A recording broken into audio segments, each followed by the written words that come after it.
Hey everybody, we're back with Resident Evil 3 on Dreamcast. Yay. It's been a while since I've done RE3. Also set up a new Dreamcast scene for the stream, so it's not going to be stretched anymore. Because the Dreamcast stuff was at a different aspect ratio for some reason.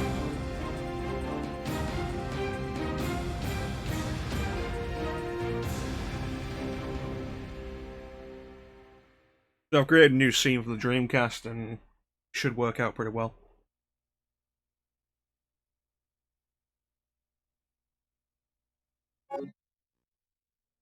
That was a wrong button.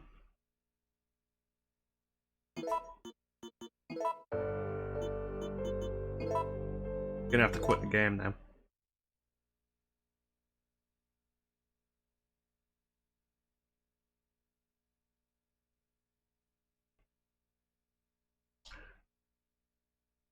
Can I get back to that screen and load off the VMU without resetting the game?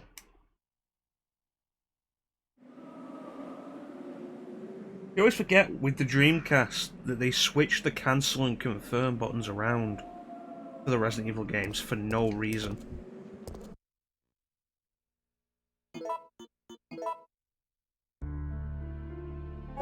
Yeah, I'm gonna need to get back to that. Alright, we'll be right back.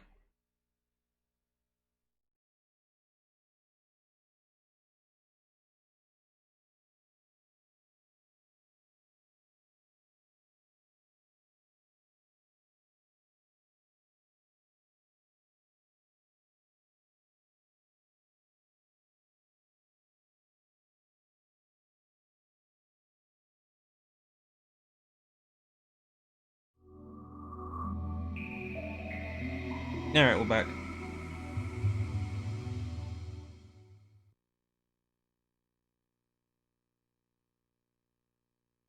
Make sure we press the right button this time.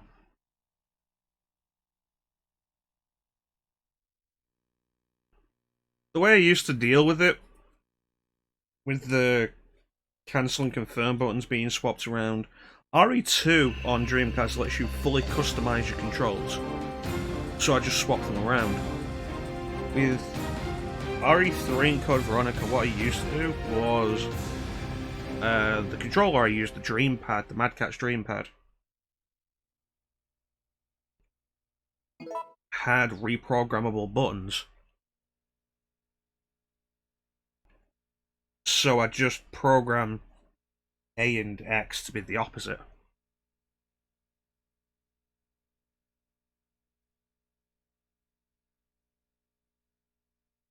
But now we're using the Striker DC controller. Retro Fighters. Which overall is a very nice controller, it's very comfortable. But it doesn't have the option to reprogram your buttons, so I'm gonna have to get used to it. So yay.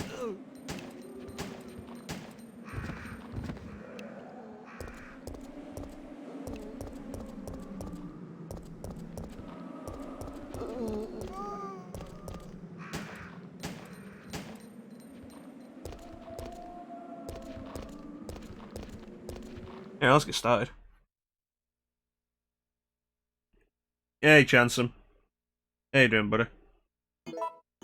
Make sure we got the epilogues unlocked. Yes, we do. Continue unlocking new ones. How you doing, Chansum?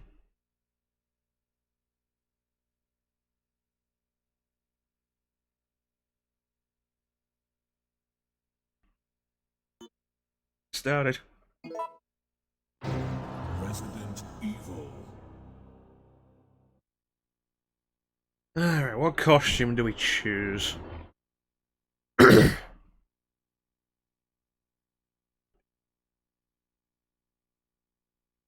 that sounds... Chansum, since you're the only one here, do you want to choose the costume? Pick a number from 1 to 8. This will be 1, 2, 3, 4, 5, 6, 7, 8. Just pick a number from 1 to 8. For the costume you want to see.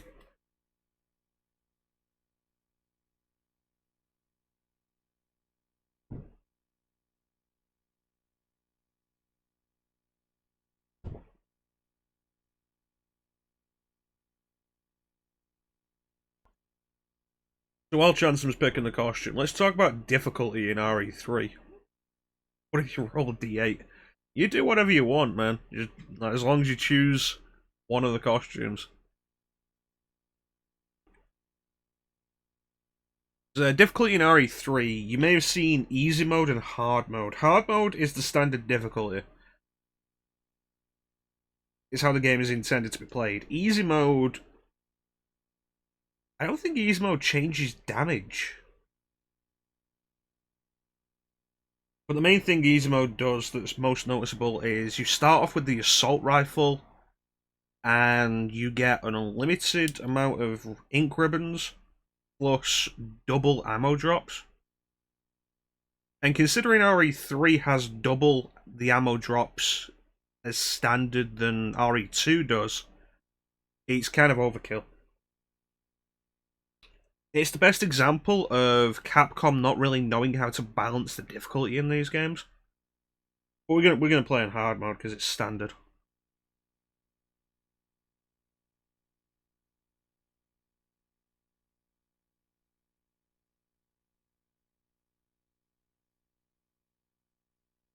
Bleh. Which costume do you want, Chanson? Number 6, Regina. That's a good choice. If you've ever played Dino Crisis, this is the main character from Dino Crisis. An ordinary day in Raccoon City. A city controlled by Umbrella. No one dared to oppose them, and that lack of strength would ultimately lead to their destruction. I suppose they had to suffer the consequences of their actions, but there would be no forgiveness. If only they had had the courage to fight. It's true that once the wheels of justice begin to turn, nothing can stop them. Nothing. It was Raccoon City's last chance, and my last chance. My last escape.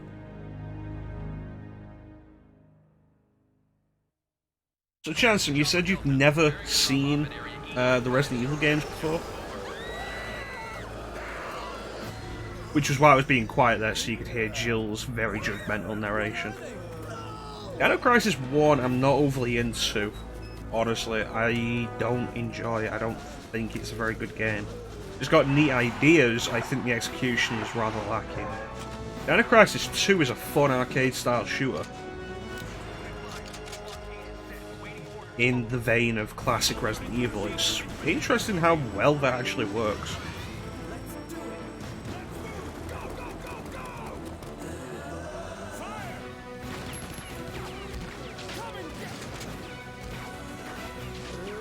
Right, so you've never seen RE3.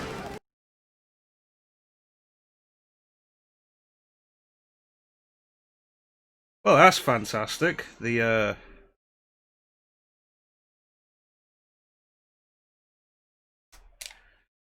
connection died on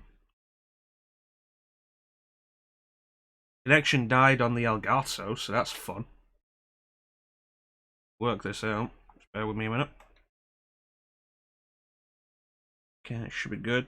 Now we're gonna swap scenes so it'll register again. Is it gonna work it out on its own? I've never seen it actually work it out on its own. No? Okay, we'll swap scenes.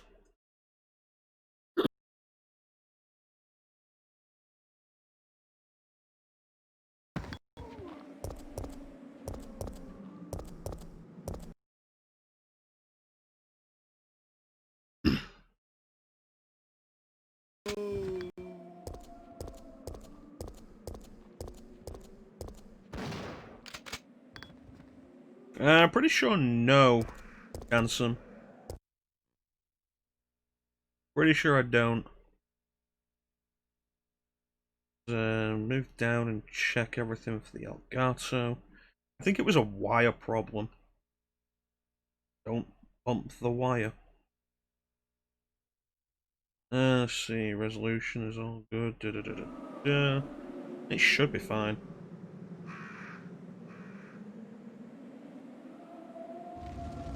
It doesn't usually happen.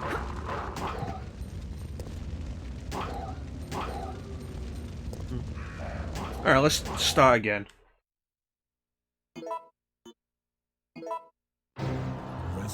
So you chose Regina. It all began as an ordinary day. We saw that. Chopper Delta, preparing to drop off at area E95070.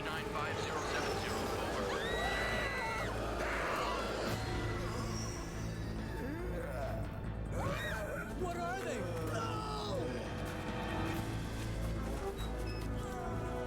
they? Yeah, it's not on power saving settings. Let's say, I think it might just be the wire or the USB socket. Anyway, RE3, as I was saying, is the fall of Raccoon City.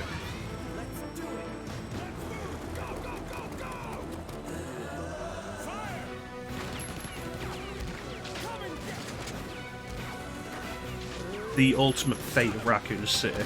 Because when you leave an RE2, the labyrinth explodes, but the city's still there.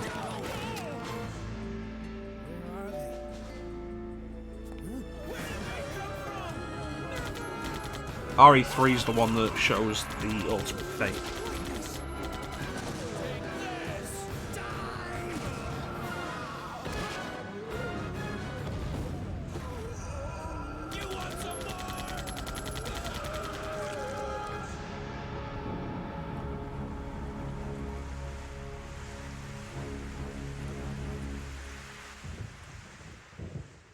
The police response was somewhat underwhelming. I'm gonna have to get used to the reverse controls for this one. Call it preparation for the eventual Code Veronica stream.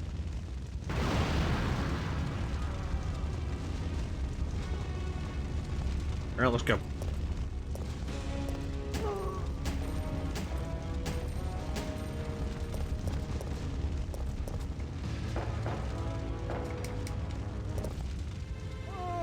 And now I can take a break.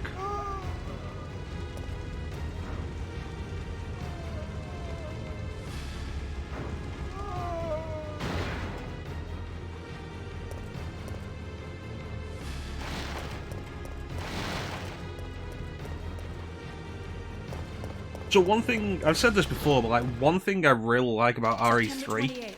Daylight. The monsters have overtaken the city. The zombies are emphasized as a threat because of their numbers. And no other game in the series really manages to do that. Like, actually make the zombies a... like, position the zombies as a threat. We've got to get out of here. What? What do you think you're talking about? I just lost my daughter out there. How dare you tell me to go back outside? I'm sorry about But with this your game, daughter, like, just because of the but there sheer isn't gonna number be of them, any rescue. We have to get they're out of positioned here. often as a No! serious threat. I'm not going anywhere. I'd rather starve to death in here than be eaten by one of those undead monsters. Now leave me alone! So, taking bets in the chat on what weapon we will find in the police station. Will it be the Magnum or will it be the grenade launcher? I told you! I'm not leaving! Never! Alright, you do that.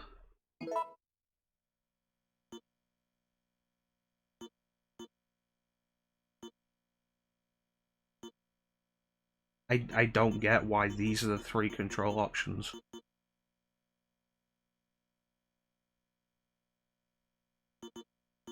Like, why would you want OK on circle? Or B, I guess, with the Dreamcast controller.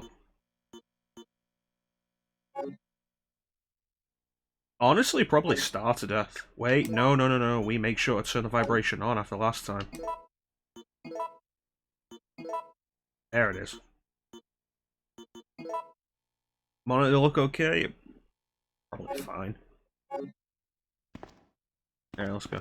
Honestly, probably Star to death.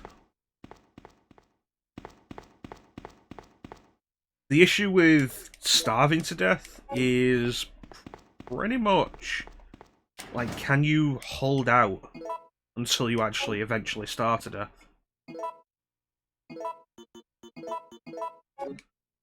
When it comes down to it, dude's locked himself in there.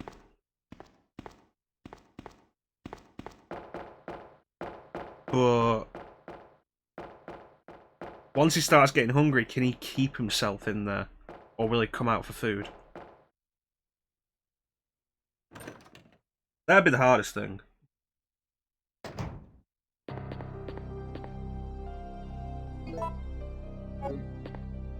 Alright, it's the gunpowders.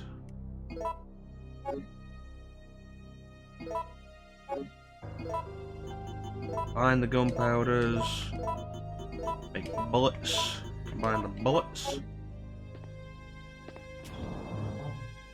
Alright, so I'm gonna aim for...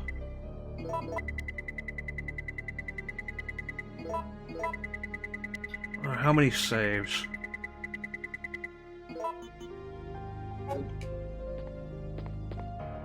Zero saves? One save? Let's say safety save at the chapel. Don't need that gravedigger shit happening again.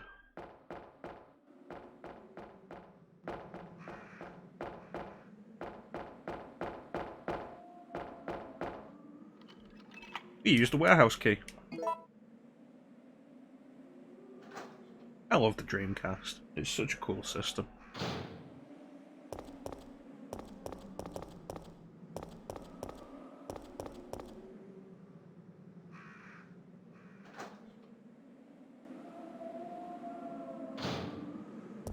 Don't mind me, zombies.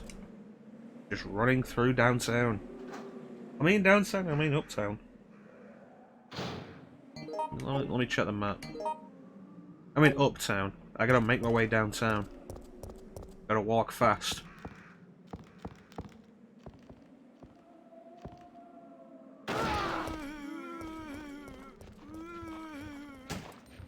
One thing you've got to really watch out for with zombies in RE3 is when they go turbo like that. Because that can be a real pain.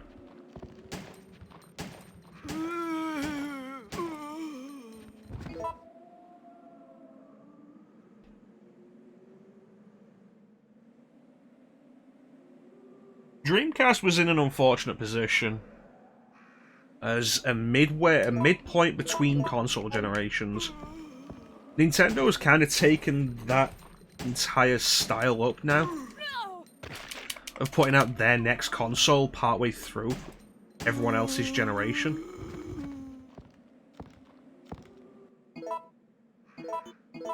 But Sega just wasn't in a good place when it launched anyway. The Saturn. Ugh. The Saturn did so badly.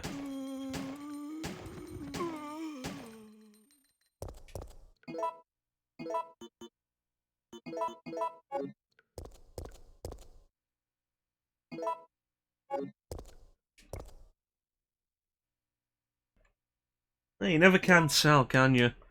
I mean, you went from the SG-1000 to the Master System to the Mega Drive to the Saturn to the Dreamcast. Nintendo's gone from the Nintendo Entertainment System to the Super Nintendo Entertainment System to the Nintendo 64 to the GameCube to the Wii to the Wii U to the Switch. Even Xbox has been a little weird with that, with the Xbox and the Xbox 360.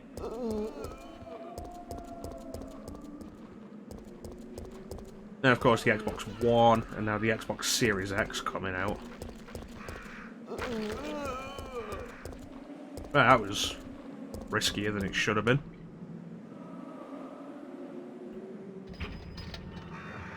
I do know they had a cancelled console that was going to be called the Neptune. That would have been precursor to the Saturn. They were naming them after planets at that point. Damn it.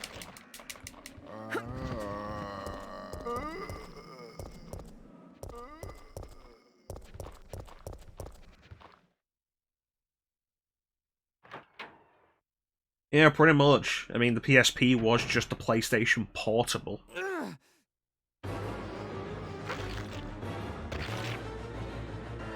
The Vita's kind of a shame. It's like the Dreamcast of handhelds.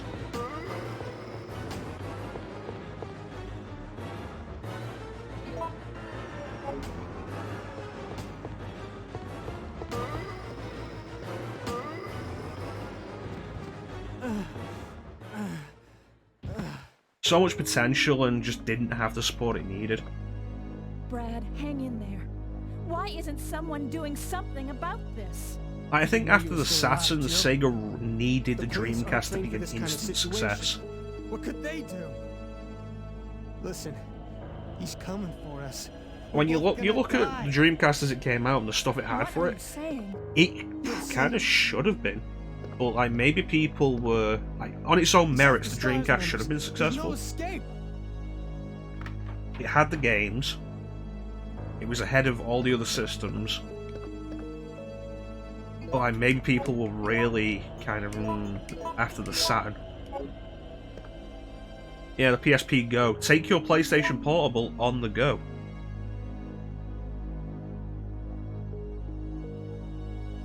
Liam? What are you talking about? Yeah, back the way we came. I always forget that. Yeah, the digital only PSP. I have a PSP Go. It's a really nice system, and like, it's so comfortably pocket-sized.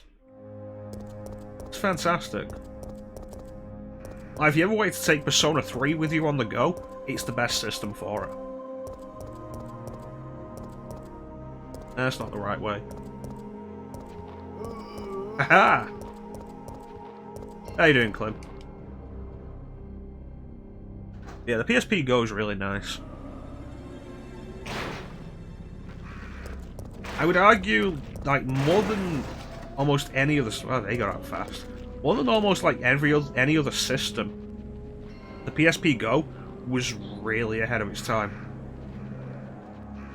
Those guys in the back are not going to play nice, are they? Nope.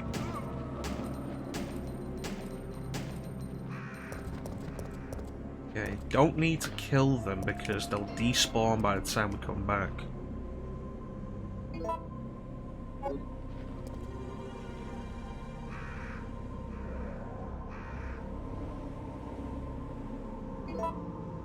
Even today, $30 for a PSP Go would be a good deal. They're going up in price, people want them. That's fair enough, it's not worth your job. Okay, come on, come on.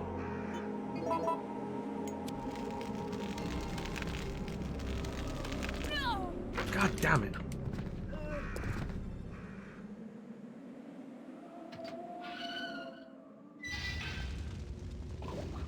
You have a barbecue You've had a get-together and then you're going to a barbecue? How drunk are you at the minute, Clem? Are you drunk from the get-together and then you're going to get more drunk? PSP Go is so cool. There's a really nice display as well. You had to drive.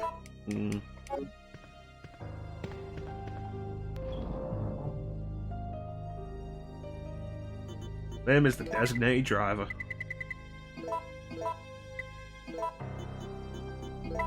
Okay, so I'm I can dump the lighter for the minute. I dump this. Where did I put the first aid spray? Here. And then dump the shotgun. Well, that will give me the room I'm after. Alright.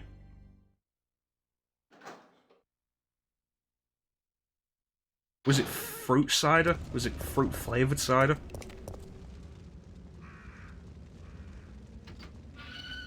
I quite like fruit cider. I like my alcohol to, like, if I'm having a draft, I like my alcohol, my draft alcohol to taste less like alcohol. Hard apple cider, meh.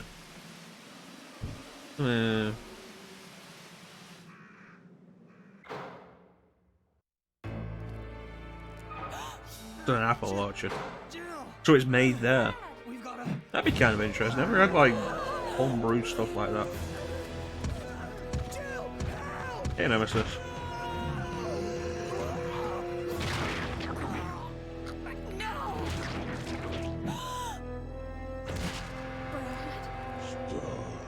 So, would you rather starve to death, be eaten, or be face fucked by Nemesis?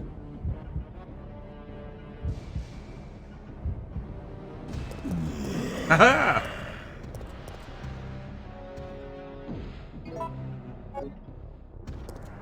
Do-do-do-do-do. Do-do-do-do-do-do-do. Nice. No damage.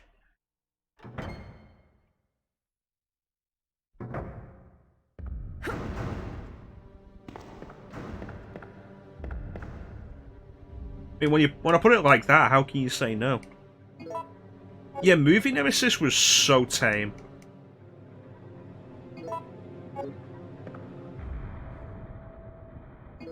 Although, to be fair, like, when they made Resident Evil Apocalypse, they weren't really even making a horror movie.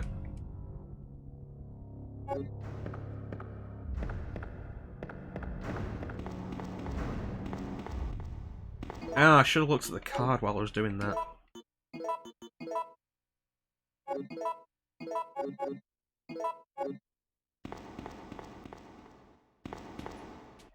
Oh, I'll get those bullets on the way out. Alright, so Clem. Magnum or grenade launcher? Evidence room, the code is 4011. Alright. They did. Apocalypse is also where they just started ripping off set pieces from the games.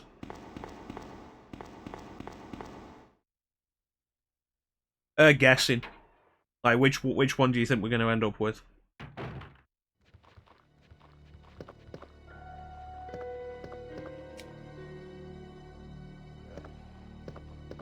Yeah, grenade launcher is my preference. Oh, that went well.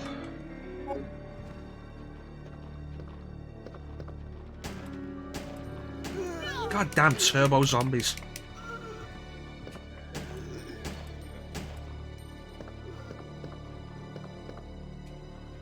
You know what, if you're all going down that way, I'm just going to go around you.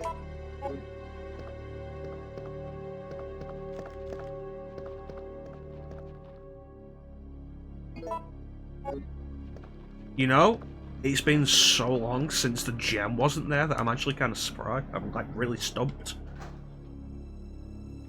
Gem? No, the gem goes in here. What the fuck am I thinking of? There's the gem. What am I thinking of?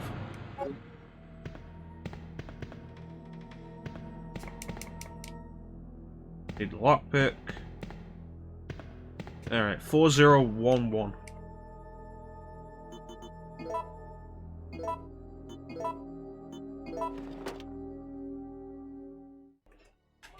So because you probably won't know, Chanson, Resident Evil 3 actually has a randomization element to it.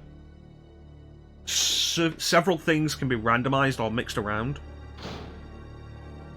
For example, the code that we got can be one of 4 codes.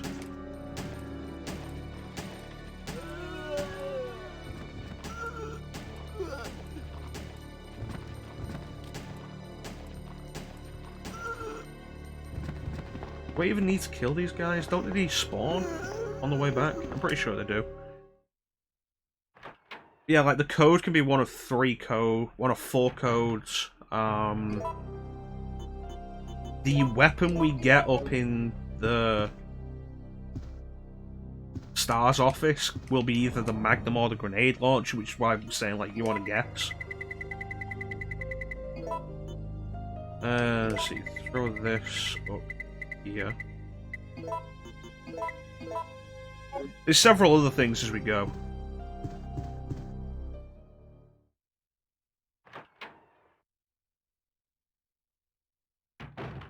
But it all...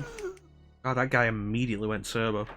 It all kind of works together to make RE3 one of the more interesting ones to replay. Yes, I will.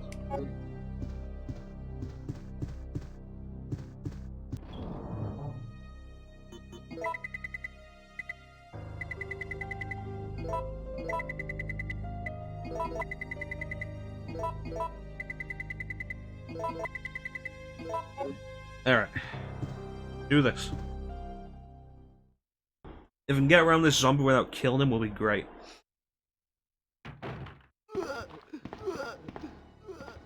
Nice.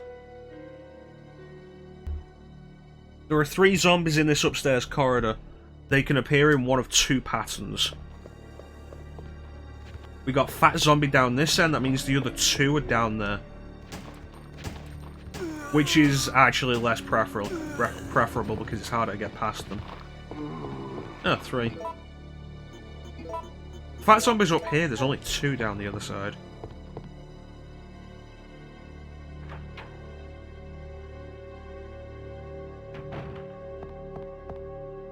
Use the key.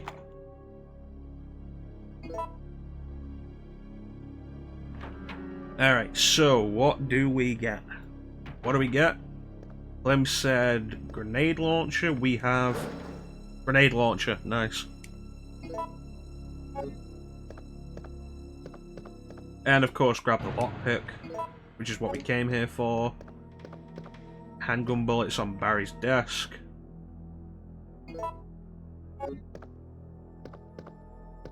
Yeah, grenade launcher is so much better than the Magnum in this game. Like, getting it here rather than the power plant is always preferable.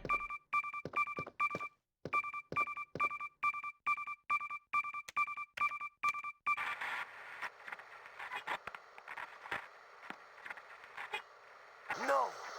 Come anyone! Our platoon is cut off! No survivors found! This is Carlos! Send in support immediately!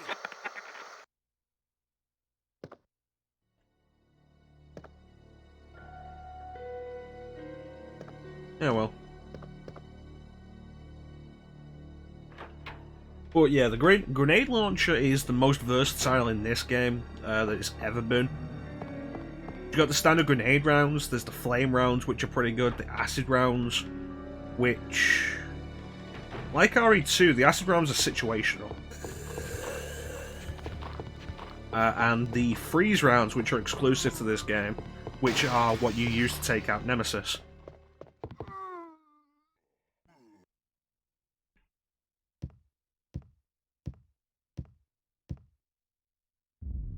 Yeah, the Magnum... Because the Magnum's always situational. And the Magnum is always situational, and you'll only ever use it on bosses. The grenade launcher works better for so much more.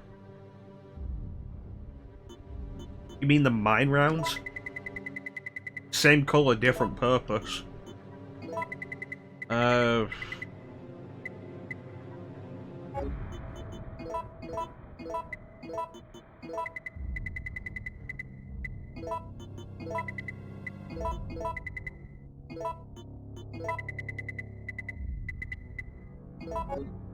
Okay, I want to make this work.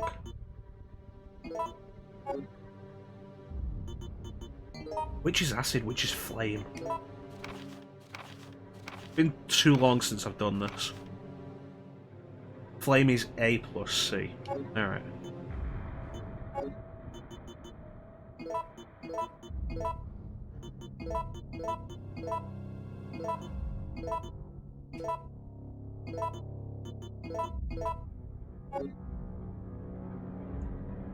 So we're going to try and take Nemesis down here, which is something I often aim for. Because if we take Nemesis down here, we can get the really good handgun super early. But because it's... Get around the desk, Jill. God damn with your wide hips. We're going to do a safety save, because this is actually super dangerous. And I haven't gotten this down perfectly yet.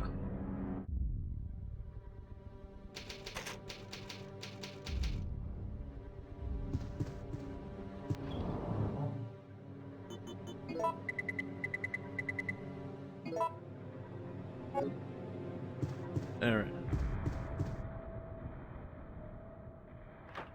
I thought starting this was like, nah, we'll skip this, but it's like, no, I want the eagle. I want the eagle as soon as possible. I should have brought another herb. S.t.a.r.s.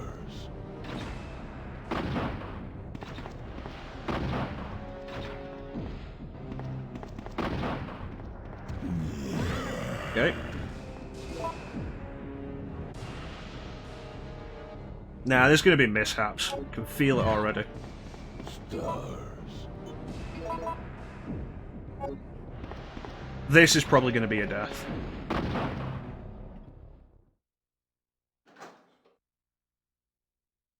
Should I have cleared the room out? Oh, don't be gunpowder. Damn it! I was hoping for shotgun ammo.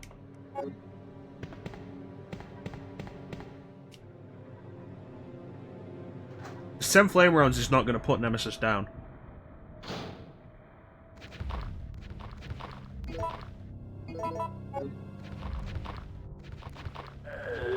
Alright, come on, gentlemen.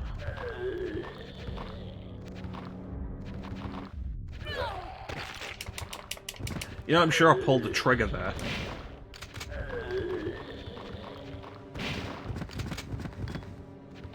I'm sorry, why do they still have heads?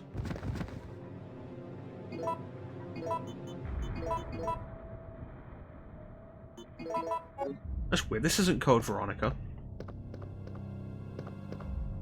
S.t.a.r.s. That's 5.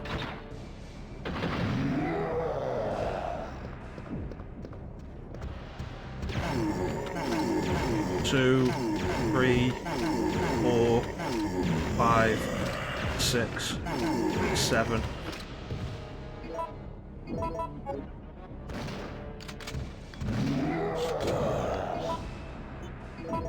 S.t.a.r.s.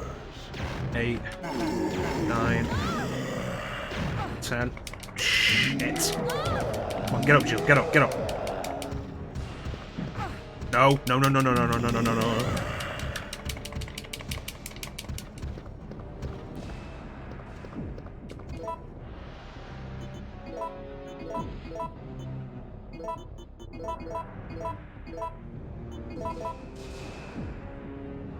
Now it's tense. Come on, get back around.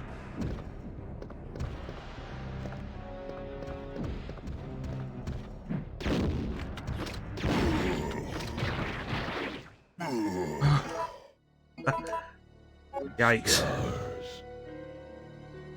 Orange caution as well. It's not a good way to go forward. We have to stop off the save room.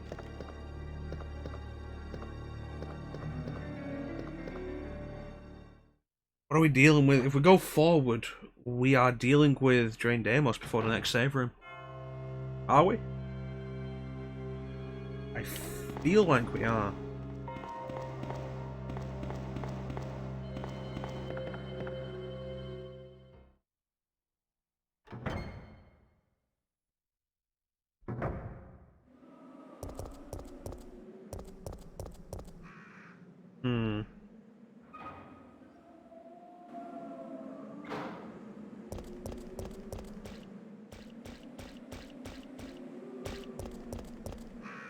It's construction site before or after the parking lot? It's after, isn't it? Yeah.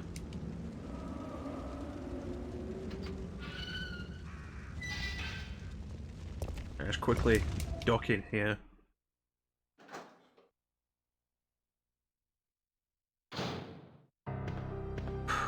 That went better than I was expecting, honestly.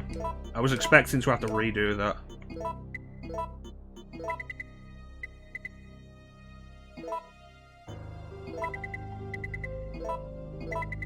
So you put this here.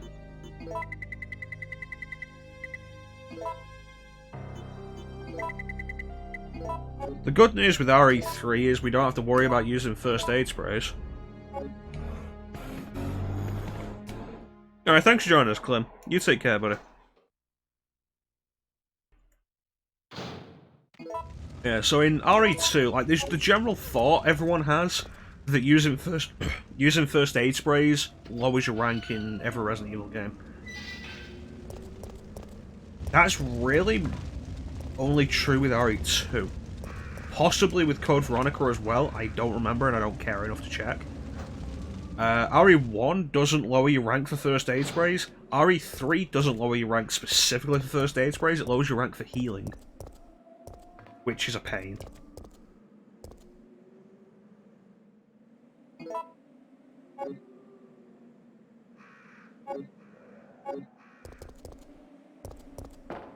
So, like, if using a red and green lowers your rank anyway, you might as well use the first aid sprays.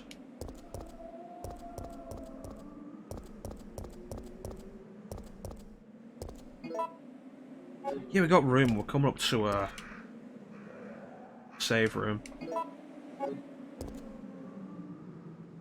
It was a good idea to head back and heal anyway, because the dogs, I can usually dodge them pretty well, but today might just be the day where it goes wrong.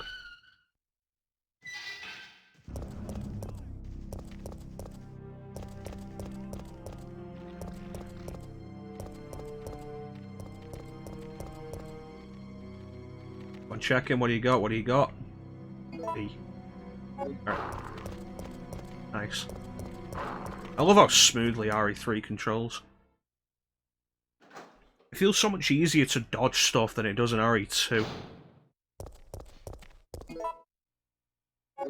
I don't have room for the jumper cables. Yeah, we'll be coming back through here anyway.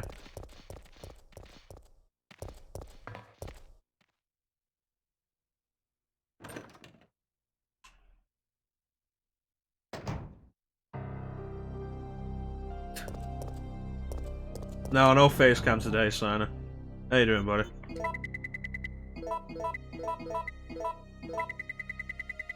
This up here with the other bee.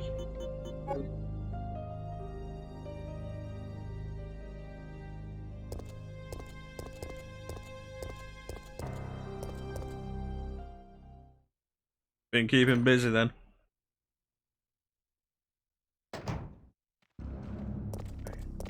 Dog dodge.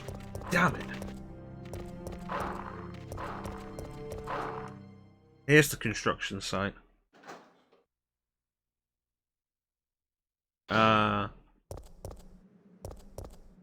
That's fair enough. That's fair enough. Oh no. Oh, you bitch. Oh, you fucking bitch.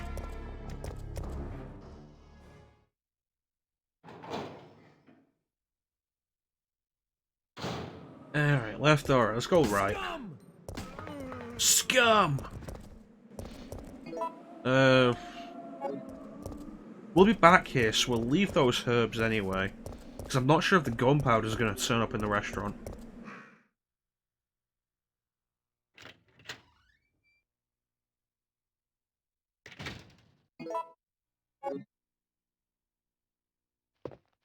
Oh, jeez. Yeah, they're the gunpowders. 12-hour shifts. Brutal.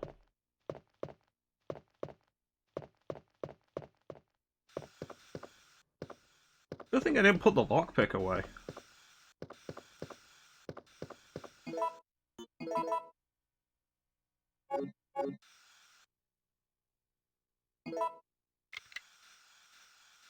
I always forget that you don't use the lockpick, you just examine whatever you need to open with the lockpick while you have the lockpick in your inventory.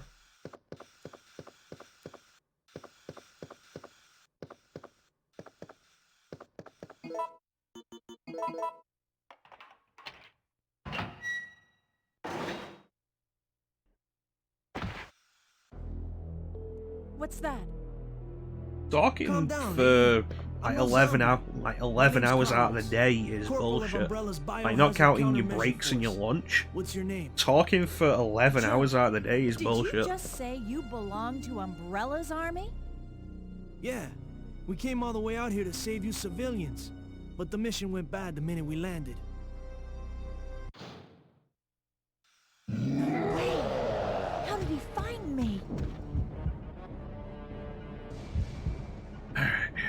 So we're gonna hide in the kitchen. Over here. Best thing to do.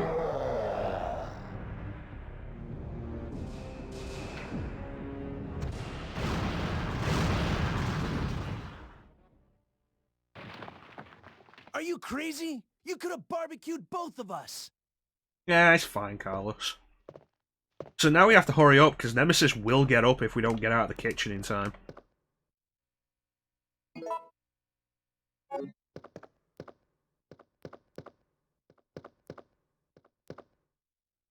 There we go.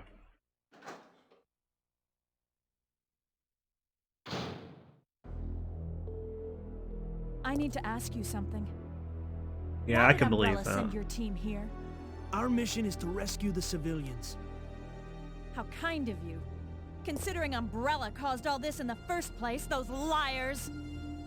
Look, we're just mercenaries, hired hands. Hopefully you can take a load off for a little bit and just enjoy some No RE3 time with for Regina. talking. If you can believe me, then join us. Think about it. Alright, now we're gonna be quick, because Nemesis is gonna be on me like a bat out of hell.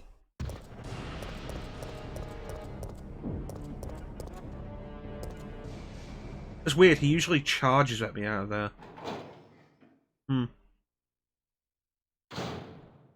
Anyway, we got the new gun. So we can use that, that's nice.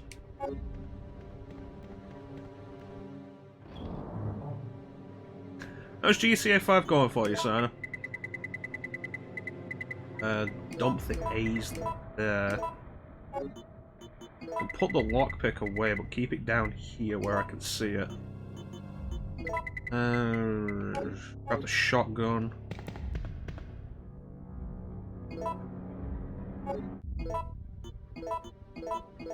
There we go. That's what we want. Custom-made gun for competitions. Fires faster than a regular handgun and has a higher headshot percentage. Now we can dump this up here with the knife.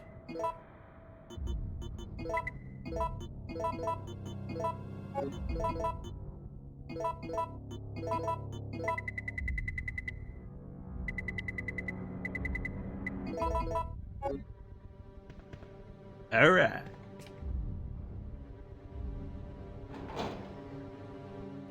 That's good.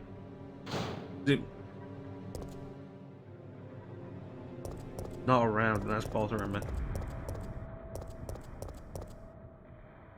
Is it more enjoyable than GTA 4's story? Because GTA 4 story did not hold me at all. Oh, there he is.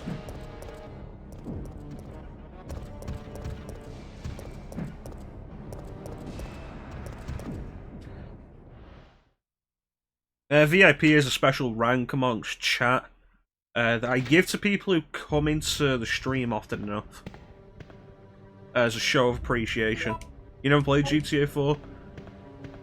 I've got it on the list of stuff in my head that I'll probably end up doing for the stream sooner or later.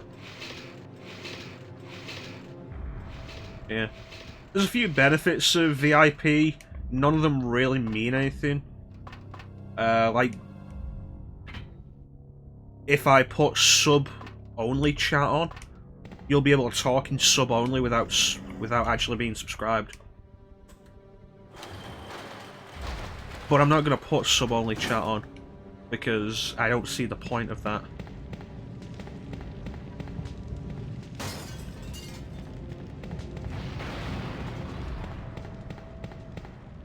Hey, so thank you for popping in enough. You pop in, you stick around enough, you get the VIP.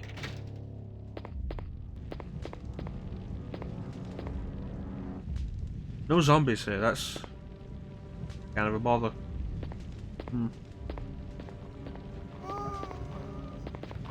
I'm sorry, why weren't you just caught by my auto aim?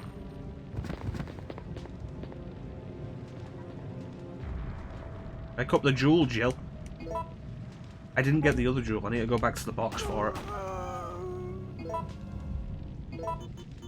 Yeah, I spent a bit of time on GTA 4 several times and just could not stick with it. I'm playing Sleeping Dogs at the minute, and that's kind of sticking with me. I appreciate that, Simon.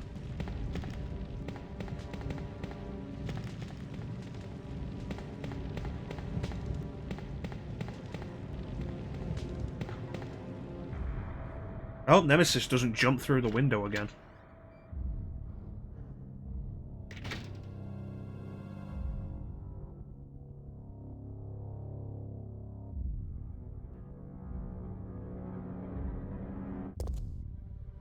Go. Yep, there he is. Jumping through the window. Good dick.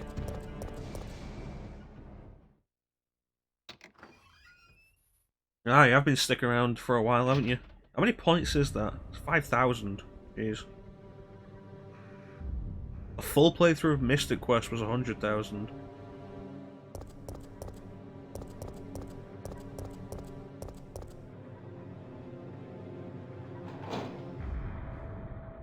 Yeah, it builds up if you're just watching the stream. You don't have to actually engage with it. Dump this down here. Grab the other jewel, which I can't believe I forgot.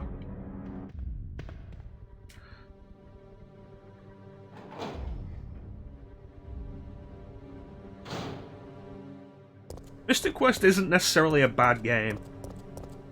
It's just really kind of dull.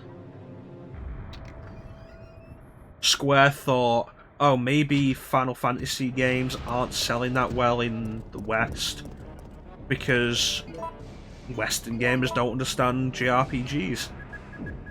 So they very kindly created a game that was meant to explain how JRPGs work.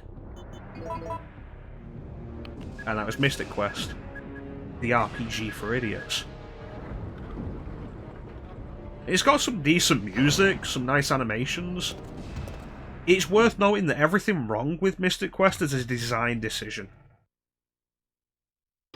It works, it plays fine, it's just really kind of dull.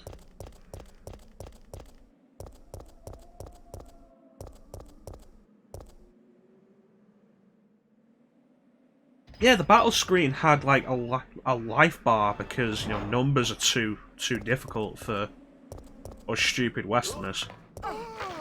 You son of a bitch.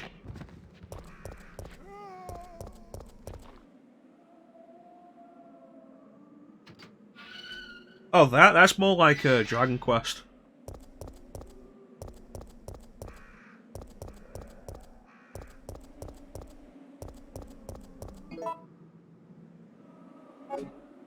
We'll grab those on the way back.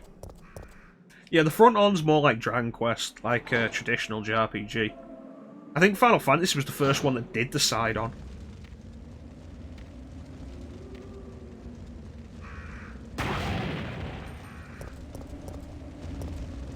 Nice.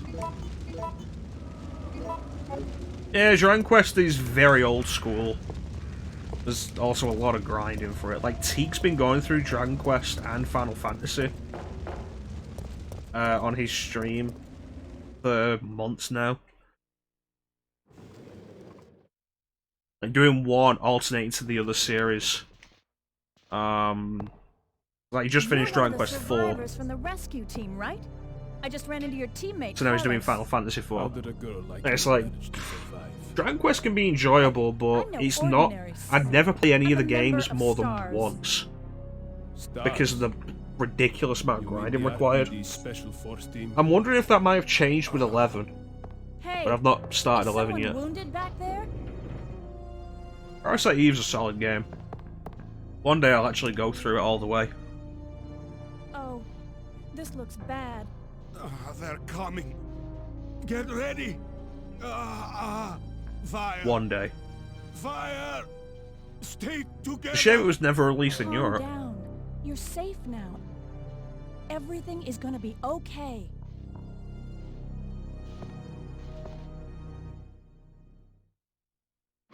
I played a bunch of the Third Birthday years ago. It was a pretty solid third-person shooter for the PSP. It had the problems you'd expect of a third-person shooter on the PSP, but it was pretty solid. And the body hopping mechanic was pretty interesting and well done. We can't trust her. Why? But Sergeant, we need her help. Our unit's down to you, me, and Lieutenant Mikhail. That's it. And Mikhail's hurt bad. If we don't cooperate, we won't be walking away from this mission.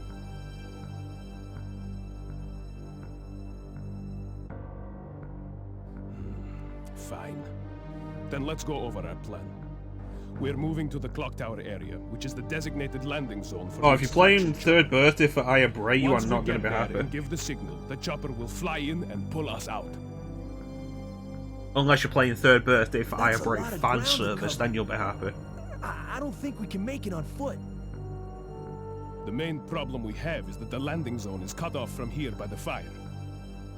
So we have no choice What if we but dance to into use the this fire? cable car to navigate through it. Fortunately, we can also use it as a moving shield to get us through the worst areas. That works for me. Good plan. Sir, Okay, people, let's get moving. I'm just saying, man, if you go into Third Birthday Jill, put this expecting Parasite Eve 3 in any way, then you're going to be disappointed.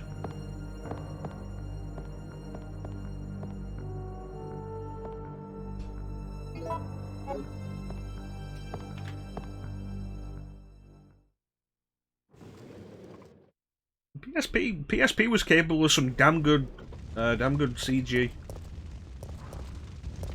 And Square was good at pointing out. God damn it. And Square was good at pointing out some good CG. Are you a refined gentleman though, Sina?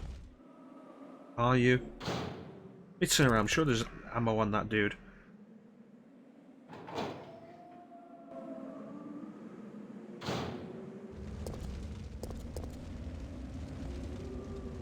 There we go, shotgun ammo. Might use that later. At some point.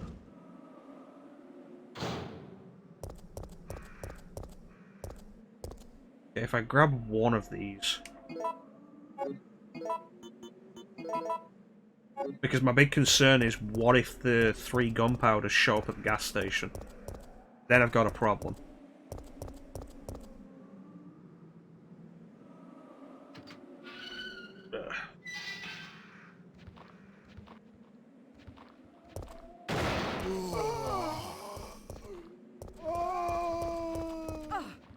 Damn it.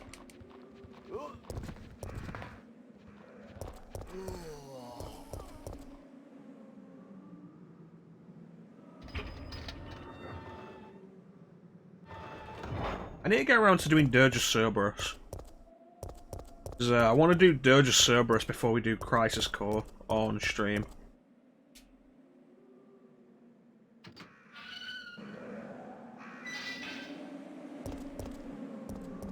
Because s.t.a.r.s was released before Crisis Core, and I've also never played s.t.a.r.s.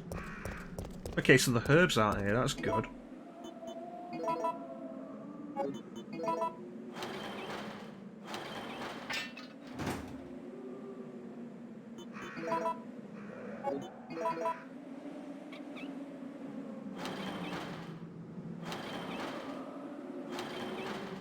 Yeah.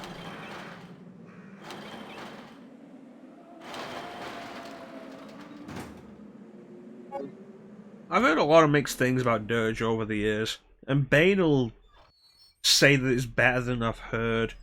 As I don't want to go into it with, oh, there's no gunpowders here. That's going to be a problem when we get to our station. Shit. hey, the zombies are getting restless. I don't want to go into it with any negative I know. expectations. I can hear them. What's going on? Jill! What's wrong? May I say that I went into Final Fantasy 13 hoping coming. for the best They must have after sniffed hearing us out. They terrible know we're things here. about it for years. Hey, calm down. Any objections to my playing hero this time? What are Well, you Final doing? Fantasy 13 just, Carlos! it weighs on you. Grab this. I don't remember when we head to the power plant. It's going to have the 2 red herbs and the 3 gunpowders.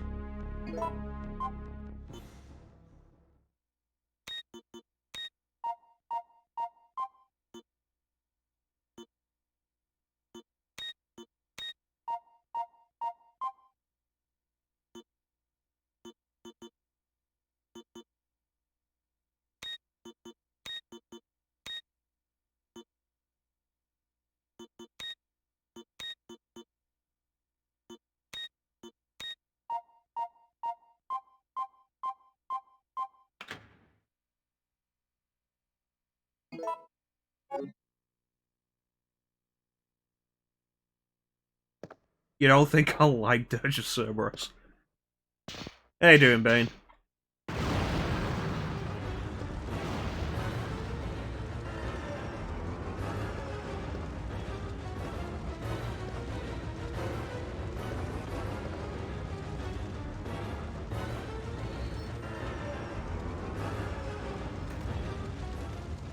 Carlos! Yeah, Square usually does pretty good with the soundtracks. No! I used to hear the theory that the reason Relax, Crisis I'm Core not has never dead been yet. released digitally, and like you just Are you can't get it okay? at all now, is because I'm fine. of one of the music tracks in there, That the hero license stuff ran is out. harder than it looks.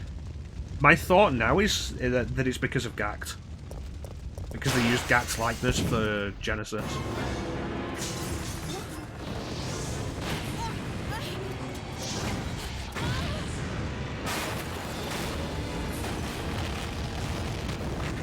That's good, Bane. Good. Been a while since we've done some RE3. Redemption is a good Ouch, my song. ears are I will ringing. not We both deny should be that. deaf by now. Okay, I'm gonna scrounge up some equipment. There might not be any at our destination. Alright, let's head back to the save room. Drop some stuff off.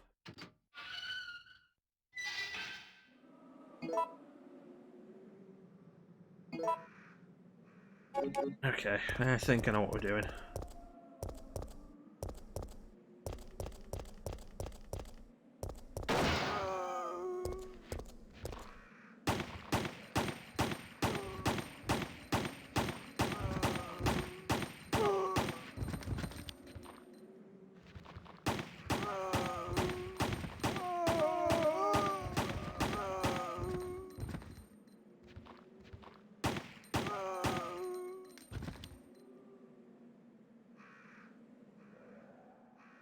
That seems okay.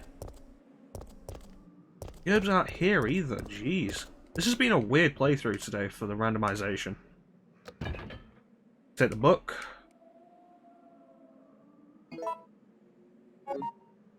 Now let's get going.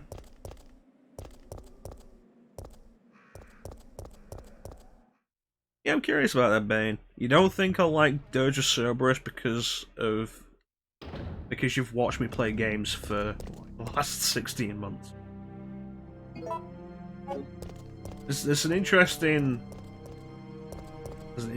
deduction.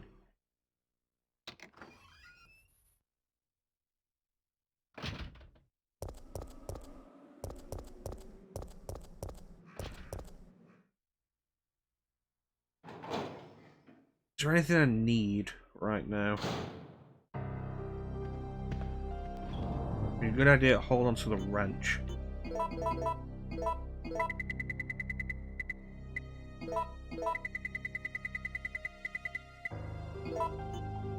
Nothing else, really.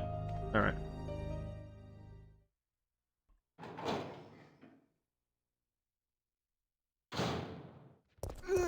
Ah, shit.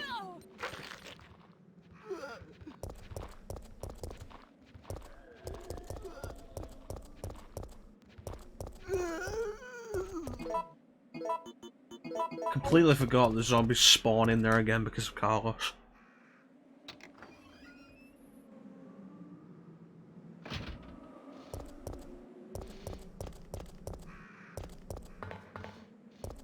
Back and forth, back and forth.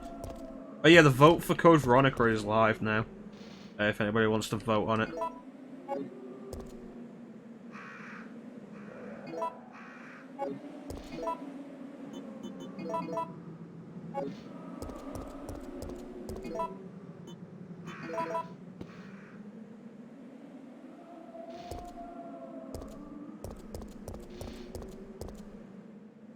The choice is between original Dreamcast Code Veronica and Code Veronica X, which I'm probably going to do on Xbox.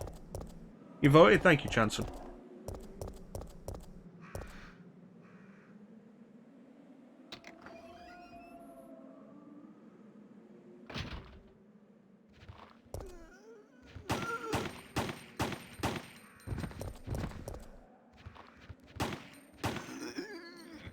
7.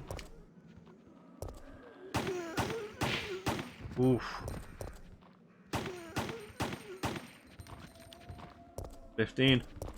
The reload on this gun is so fast. Turn around, Jill. Thank you, Sina. Thank you, Bane.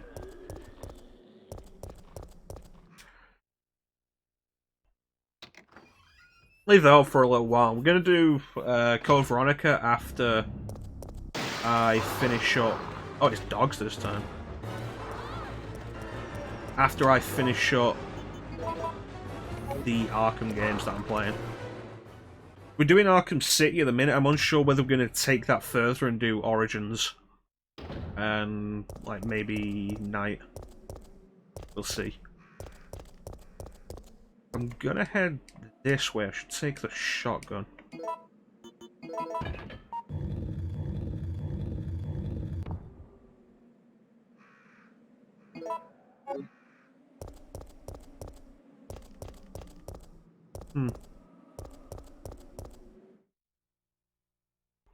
Worth noting, there will only be one Code Veronica stream. You think I should do Origins? I do think Origins is underrated, and I do quite like Origins. Yeah, there will only be one Code Veronica stream, and then we'll not be streaming it again for a considerable amount of time.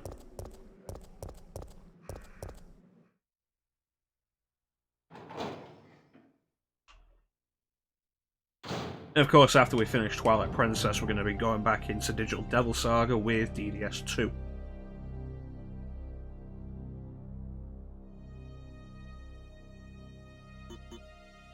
You know what? I'll hold on to the wrench. We'll dump the battery. Yeah, we'll see. No, CVX Code Veronica will be a full playthrough.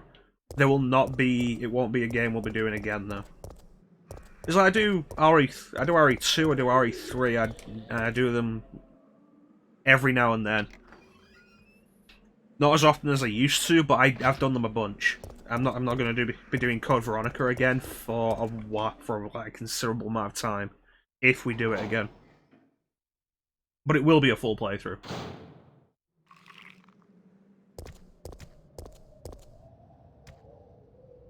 Shit, they replaced them with the brain suckers. We'll deal with this next time.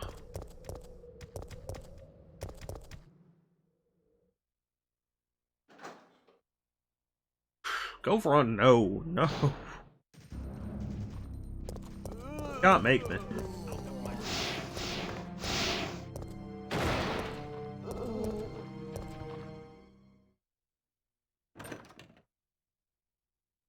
I have thought about like what we could make a yearly event, and I'm not sure. I have debated Skies of Arcadia. Skies of Arcadia is so good. Like, if we make Skies of Arcadia a yearly event, that's like at least a month of regular streaming that though. I don't know, I mean so many people do Dark Souls. Oh yeah, the jumper cables.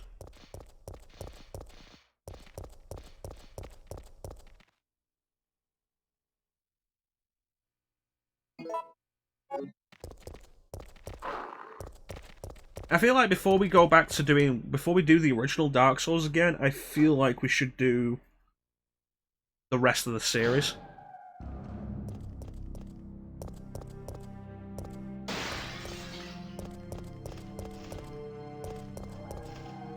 I probably should get around to Bloodborne. Yeah, I get that. I'm not entirely sure why it was the first thing I streamed.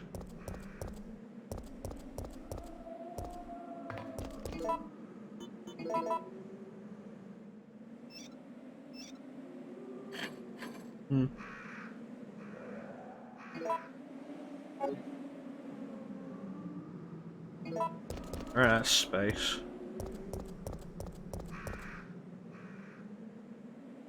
Well, I'm thinking Skies of Arcadia because, like, of everything we've done, Skies of Arcadia was probably the one I enjoyed most.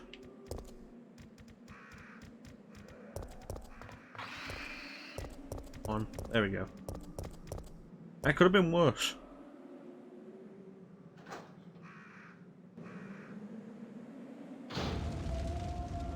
But with how long it is, there is... No, it's dogs, not zombies. With how long it is, there is the question of, like, would I be interested in doing it every year?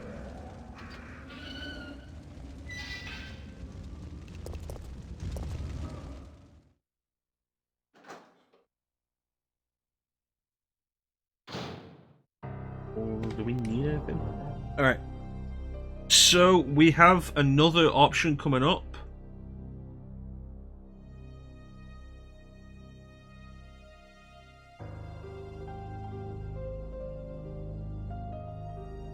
Take your bets on whether the next randomization element will be Safsprin,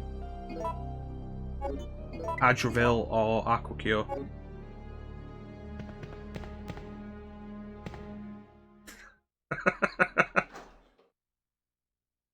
You could do that if you wanted to, Ninja Bane. Yeah, with how regularly you watch, you're only at 80,000. That really tells you just how the point distribution is for that. Maybe I should like reduce the point cost for some of the stuff.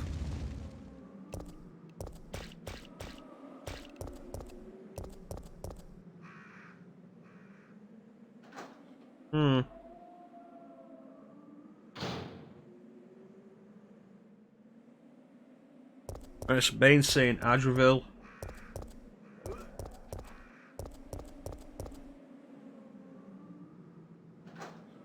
Gotta make sure to pick up the crank because I want to head back and grab the stuff.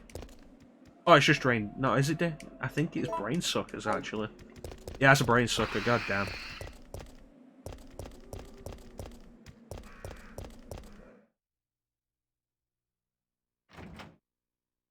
Alright. Wait! You take what you're given, you'd be happy with it. What did you do? I had no choice. He was about to turn into a zombie. It would have been a threat, so I eliminated it. But he was still conscious, wasn't he? He was as good as dead. And it took fewer bullets to kill him now than it would have if he had transformed. Alright. Let's see. Grab. First. Not that. First aid spray on one of these. There it is. Alright. See what it is, people. Adravil, Safsprin, or Aquacure. I'm gonna say Safsprin.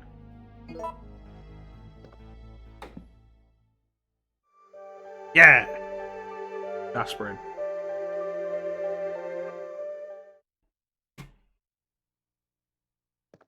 Alright, and then we just head over to the computer and type Safsprin.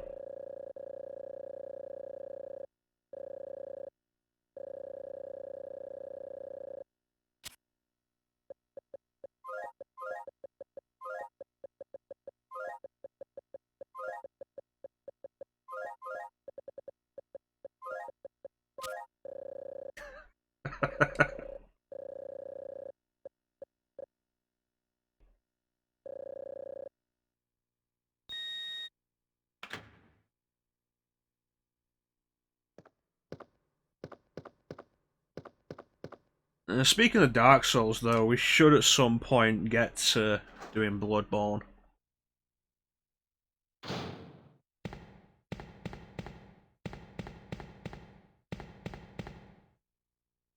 Ah, the gunpowders are here.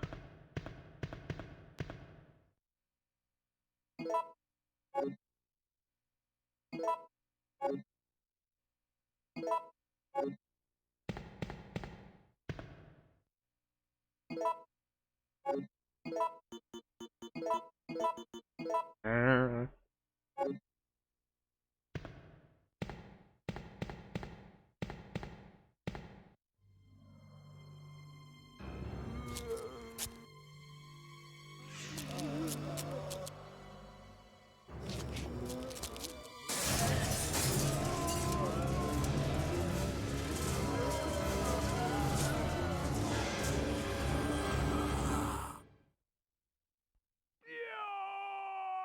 Oh no, not Nikolai.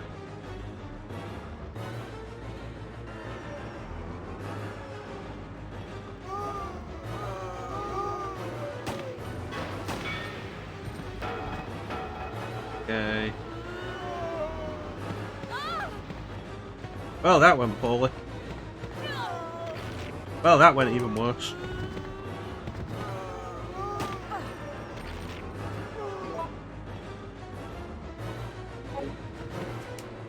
Yes! There you go, Dark Souls 2. Scholar of First Sin Edition on PS4, I'm guessing. Turbo, turbo!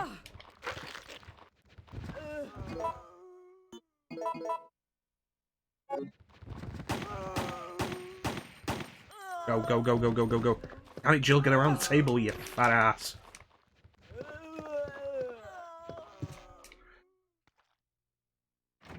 Yeah.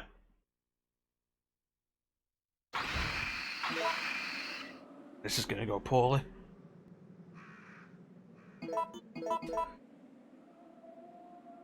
I really didn't enjoy Dark Souls 2 as much as the first one. I was quite disappointed with it. Ah, that was worrying.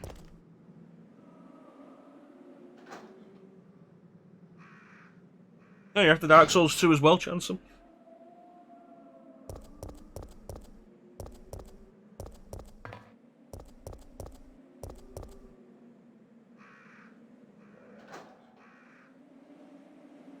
Yeah, Dark Souls 2. The person credited with Demon Souls and Dark Souls is Miyazaki. And he was not involved with Dark Souls 2.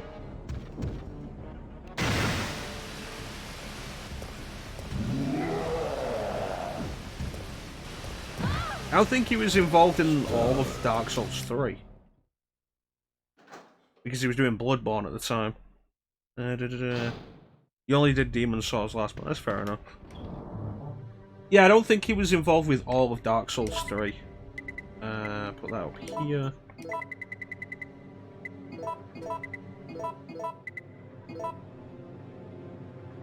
Because he was off doing Bloodborne at the time, and... Dark Souls 2 Scholar of the First Sin edition, like specifically Scholar of the First Sin version. Oh, that's not good, he's gone. That's worrying. It had some neat ideas. I liked the way the torch was used to light areas up and how it kept the spiders back in the spider area. That was neat.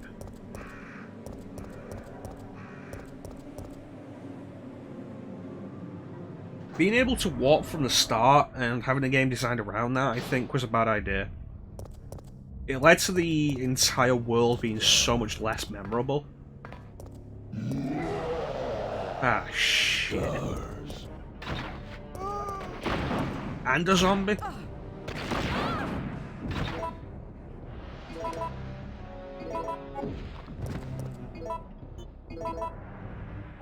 I do.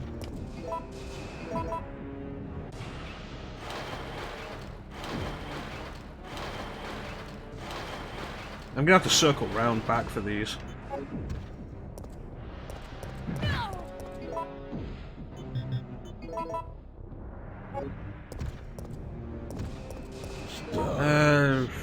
This way? Yeah, this way is best. Of all the places you could have heard.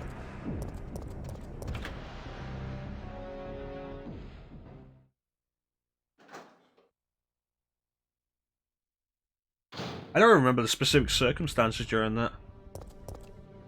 I feel like whatever happened was bullshit, but I don't remember the specific circumstances during that quote.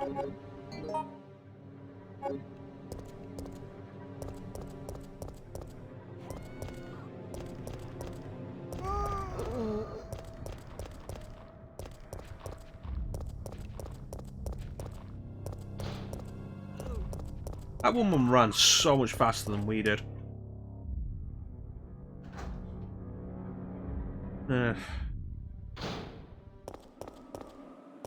And she died.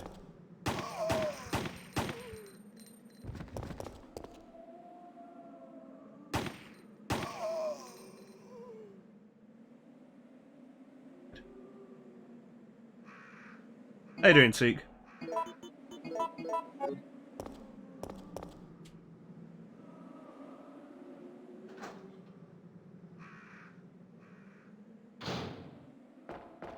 So here's a fun thing for you, Chanson. I'll specifically kill the zombies here.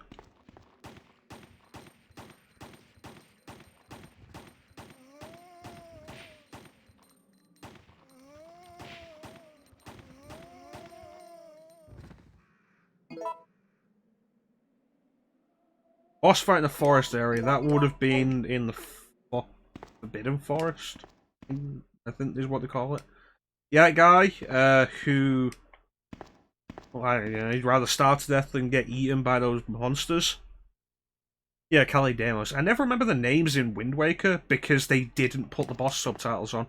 But yeah, that guy left and got eaten.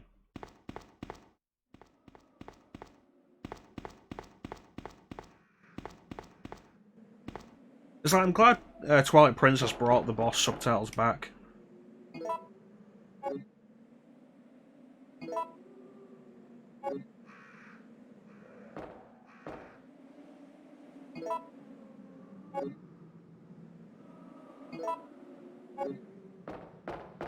Like I said, yeah.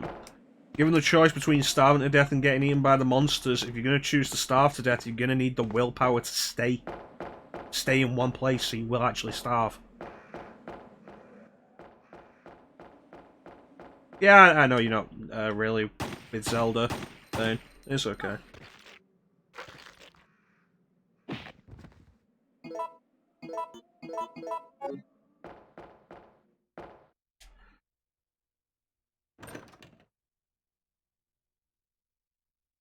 So, what do you got in Wind Waker? The first boss is a Goma. I don't remember the specific name, but it is one of the Goma monsters.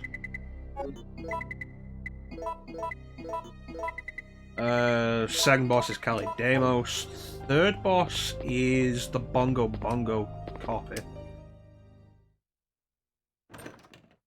Fourth is the Helmarok King. And then fifth or sixth, depending where you go, is the Giant Poe dude. Or go down. Right. What's the one in the other temple? I should have got a healing. It's too late now. Jahala. Yeah. What's the one in the other temple? Mulgara. I can't picture it. I can't picture what it is.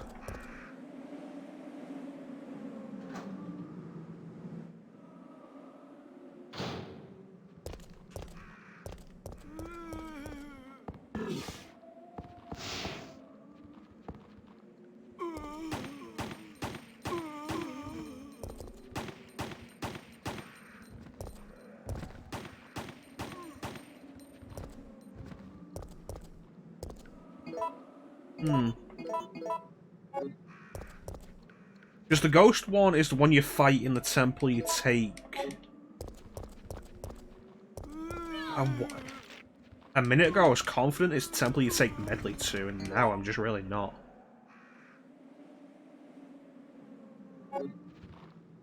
Fuck it, we're going this way. You got the fat ghost, and what is the other one?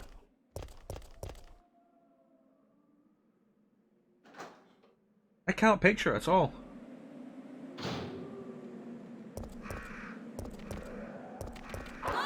There are dogs here?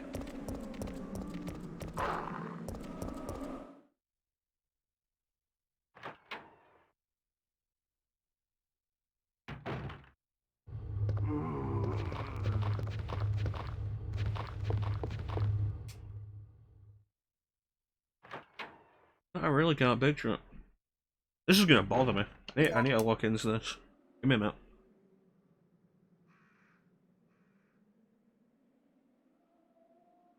Wind Waker bosses.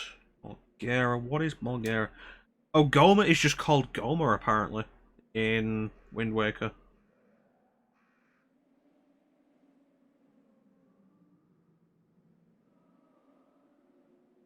Let's see. Do.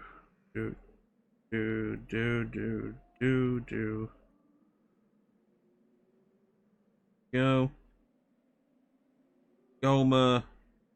Error. Oh, Godan is the Bongo Bongo dude. Goma is just called Goma. Why do I not remember this? Why am I looking at this and I don't remember it?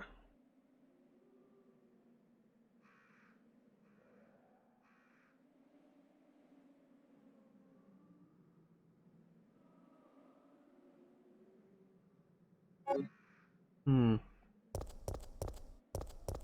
Well, the good thing is Nemesis is gone.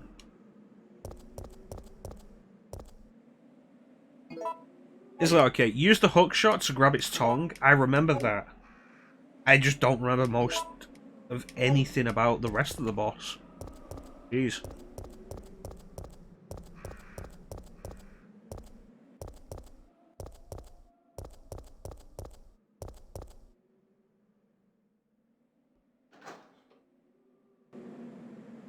Must have been really underwhelming.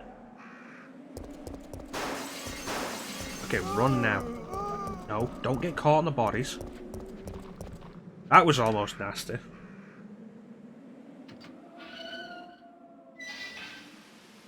But we should have everything. Jumper cables, oil. Fuses at the power plant. I was like, I don't have the fuse, why don't I get the fuse at the power plant? We're okay. We're gonna be okay.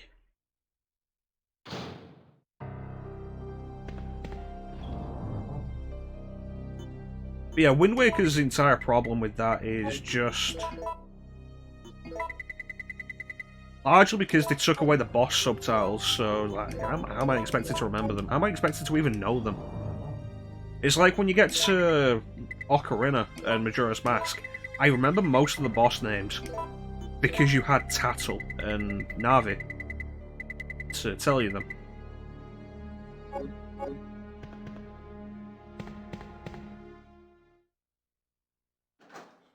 I didn't remember pick up the battery in the next room. Like Wind Waker didn't have the fairies for that, and it didn't replace it with anything.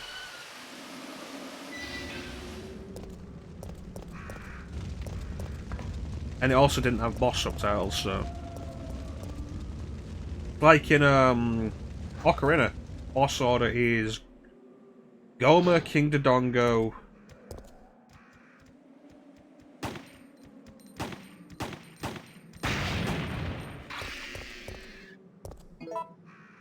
I'm glad that worked eventually. Goma, King Dodongo, Baronade. That was close. Goma, King Dodongo, Baronade, Phantom Ganon, Volvagia, Morpher, Bongo Bongo, Twin Rover, Ganondorf, Ganon.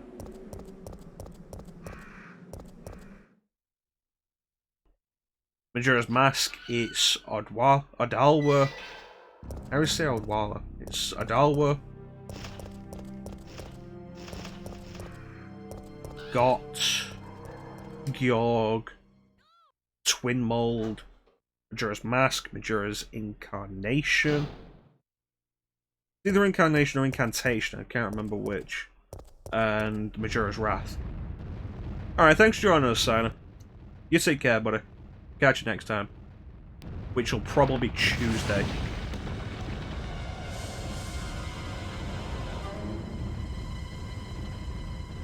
It's like, I remember all those because, like, the boss subtitles pop up. It's like, yeah, no, that's what this boss is called. He's way more interesting that way.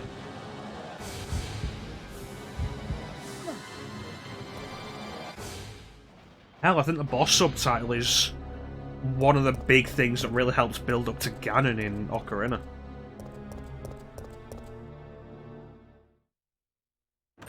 Because everyone has, like, the boss name, and the boss subtitle above it, like, Goma is Armored Arachnid Parasite.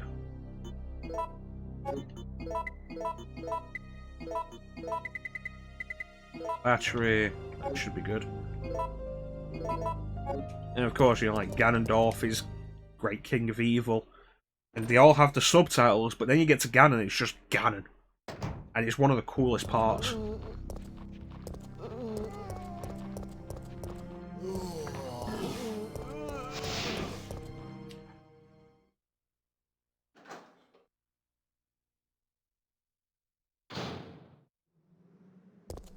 Like, you never thought a Nintendo 64 game could do atmosphere, that Ganon fight. Amazing.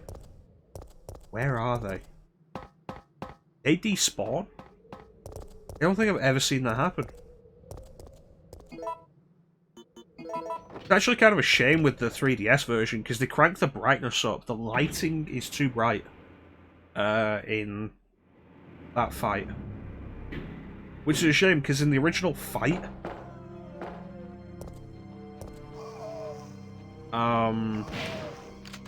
See, there the head's gone. Why did the heads not do that in the police station? God damn it. So in the original version, Ganon, the fight with Ganon, has him... Why the fuck isn't the button working?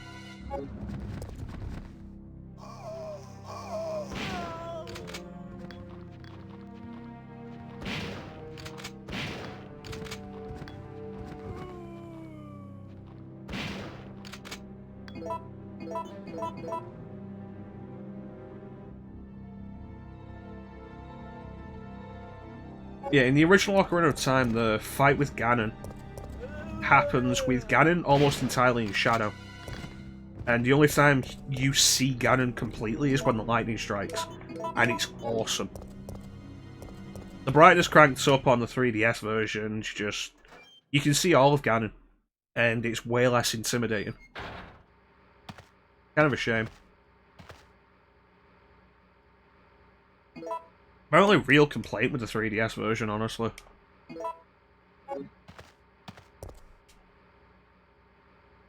It does everything else really well. Really am in the mood to redo Ocarina. Have that done faster than... Yeah, there's the gunpowders. Have that done faster than the than Twilight Princess, definitely.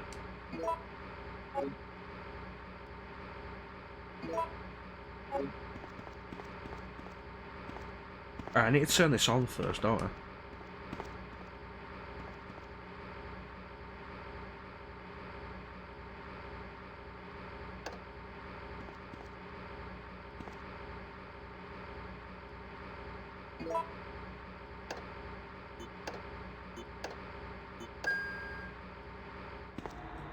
I feel like Ocarina of Time's battle with Ganon is probably the most epic. Just because of all of that.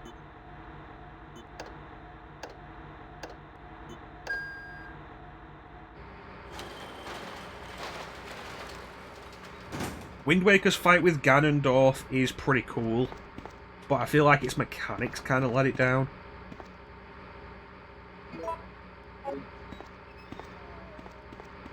The fight itself isn't as enjoyable.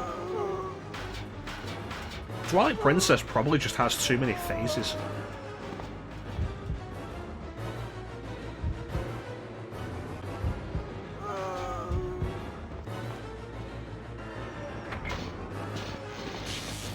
I'm not going to spoil what those phases are for the people who haven't played it yet.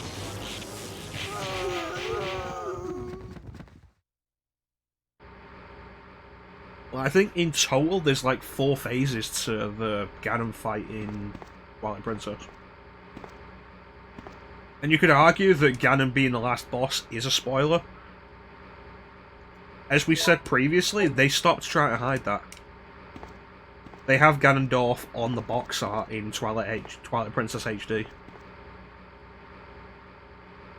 Yeah, from like the minute from when you enter the boss room in the final dungeon to the end of the boss fight, it's probably like one of the longest.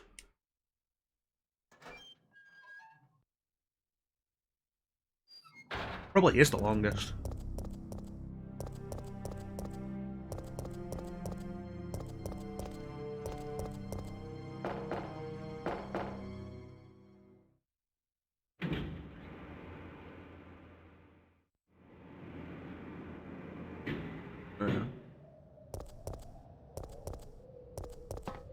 I can also name all the bosses in Link to the Past, but they weren't named in-game. They didn't get boss subtitles. Damn it.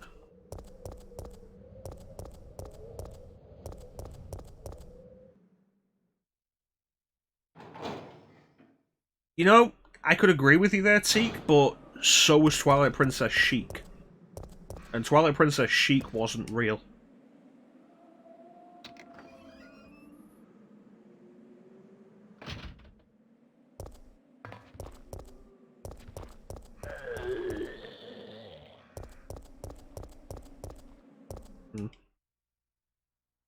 Thought there was a noise there.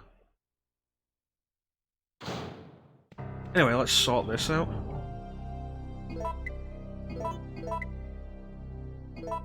No, there isn't a Twilight Princess Sheik. But Smash had a Twilight Princess version of Sheik.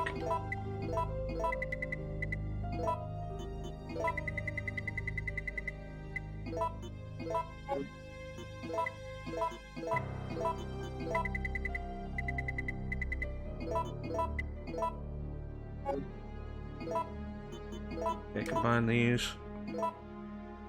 No, the version of Sheik in Brawl is specifically based on a concept design they had when they were thinking of putting Sheik in Twilight Princess.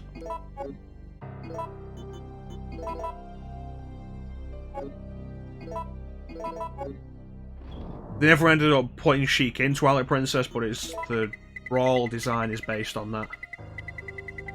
Got a bunch of gunpowders, so that makes that okay.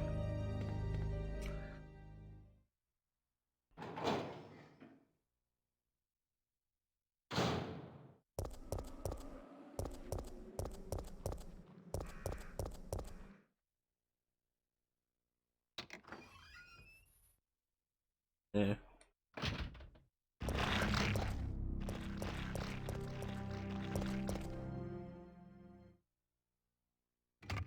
I quite like the design of Hyrule Warriors Sheik. Like the longer hair, the longer braided hair I quite like. S.t.a.r.s. Damn right, my TV can support 60 Hz. God, if you had a TV back in the GameCube days that couldn't support 60 Hz, then you weren't allowed to play Metroid Prime 2. It's like Prime 1's like, you know, do you want to set to 50 or 60? Like, a bunch of games were in that generation. Prime 2 was like, no, this is a 60 Hz only game. You're gonna have 60 Hz capable TV or you're not playing this.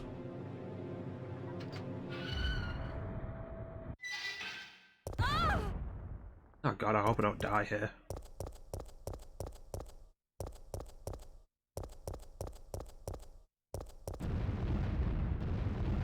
Should have grabbed that herb.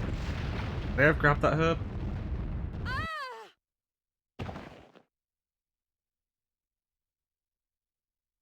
Yeah, I like a bunch of the designs in Hyrule Warriors. Sheik looks pretty neat. I like Link's scarf.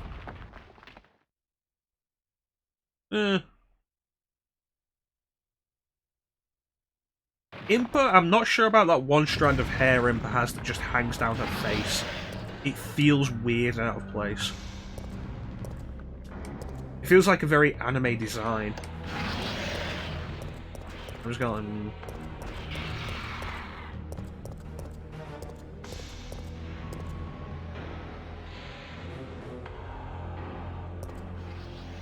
Yep, knew it was waiting for me.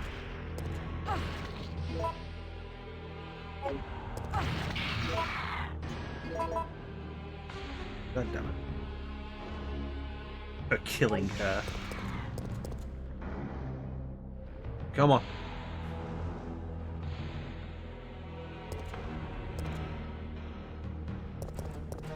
God damn it.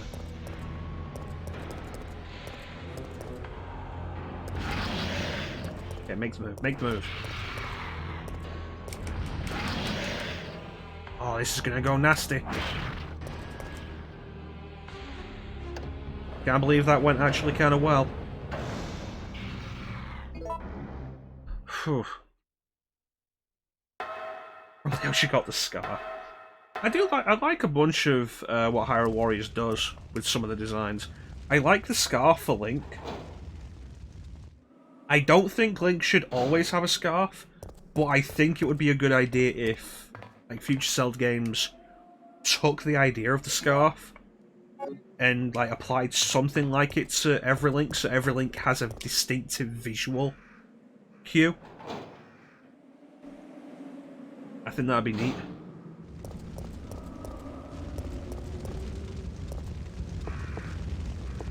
Like, keep them wearing the green tunic. And for the love of God, keep the green tunic.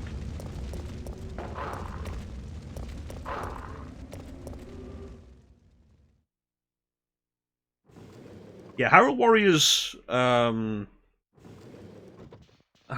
Ganondorf with that weird crown design. It's like, that's pretty cool. And dual swords. That's a cool design.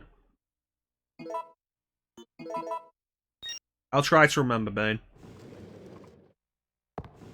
It looks like we're ready to go. Here, take this. Take this. What is it? It's a weapon. It's really powerful, especially against living things.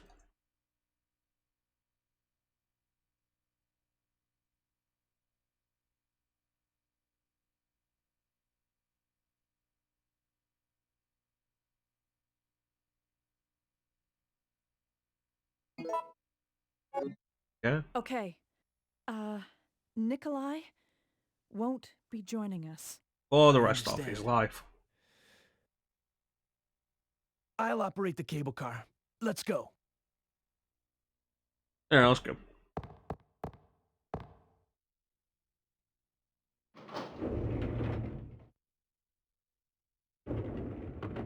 Alright. Yeah, Hyrule Warriors has some cool designs. Well, that's what makes the line so stupid. One, the fact that they're not fighting living things, and two, that all weapons are designed to be used against living things. Mikhail!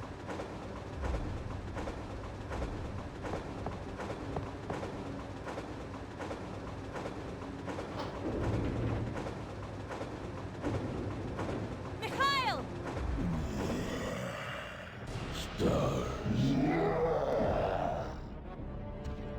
Well, see ya. Jill, get out of the cable car now! Mikhail, wait! Don't! Get out of here! Hurry! Go on, Nikolai.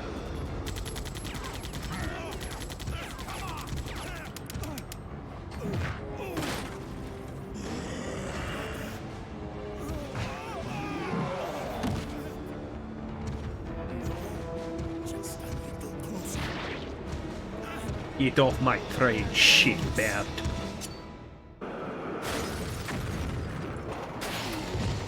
I could agree with you with that, Teak, if it wasn't for the fact that you get that so much earlier than you meet the hunters. No! The brakes are out!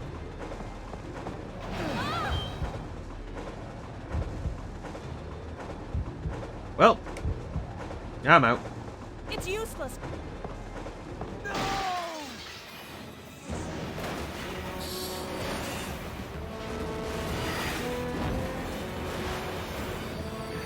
But yeah, some of the Hyrule Warriors designs are pretty neat.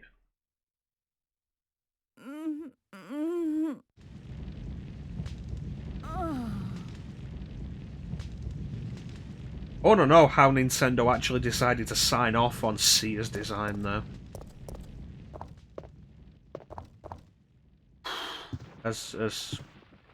Hope you have room. Jill is a team player, that's why she abandons everybody. Remember Brad? Remember how she abandoned Brad? Alright, so I'm gonna grab this. I'm gonna turn around.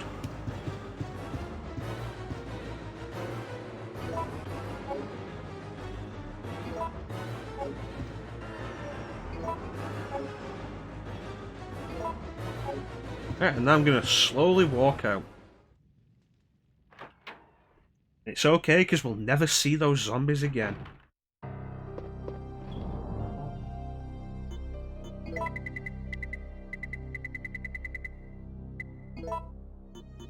Let's see. Oi. Boy. And then the A's.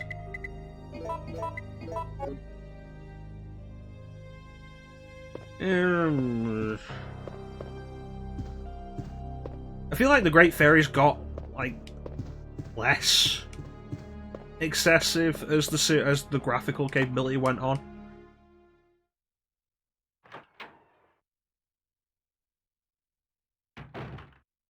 That said, the whole thing with the Great Fairies in Breath of the Wild is weird.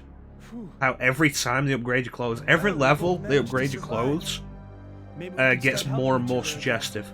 Yeah, it's been rough. But we can rest now. At this point, I think that's just what they intend to do with the Great Fairies. Here's a gift for you.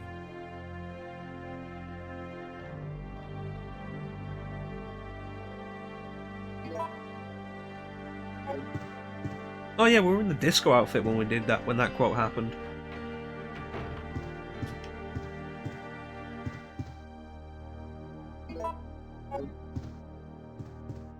The thing with s.t.a.r.s when you play Hyrule Warriors on Switch, the Definitive Edition, is... no. Yeah, they probably do. Like, the thing with s.t.a.r.s when you play Definitive Edition, the textures on s.t.a.r.'s character model look kind of really low quality.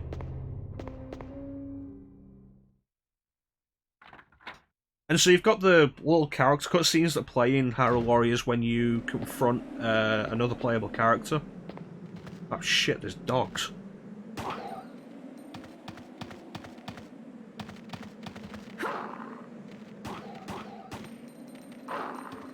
Come on, come on. Why would you point in that direction? That's not a lock-on.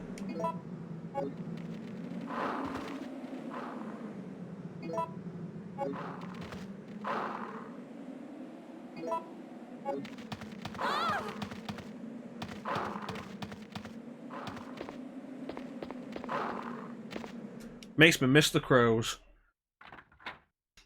Yeah, the character cutscenes that happen when you first encounter an enemy playable character in battle, in a battle. The one with s.t.a.r.s is clearly designed to emphasize the sex appeal. Oh god, brain suckers. It really fails at that, because the low quality of the textures on s.t.a.r.'s character model really takes you out of it.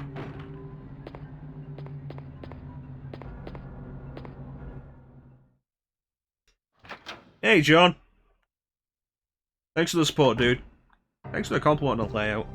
How you doing, buddy? How's Resistance been going for you?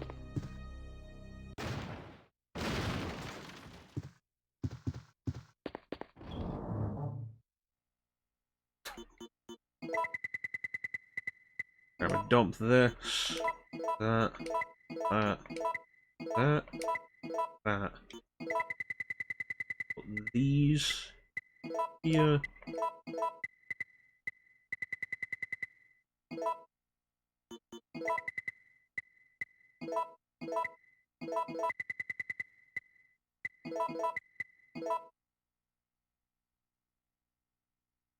Yeah, that's fine.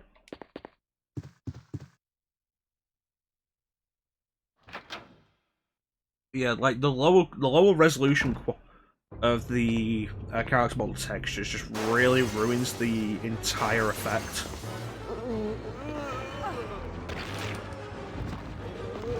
It's like her character model has artifacts in on it, and it's really kind of awkward.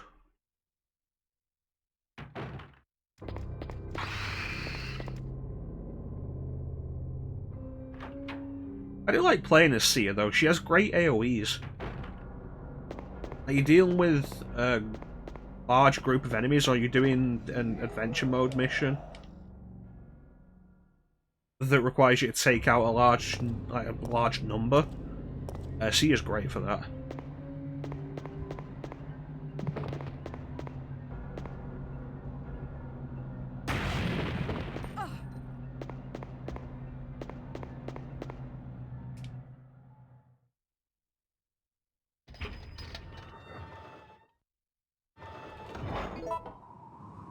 Right, do the combination.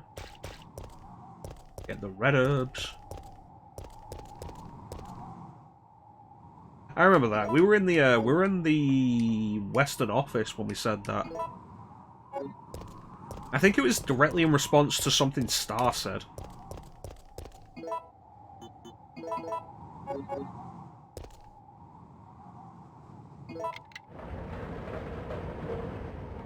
Good times. Good times.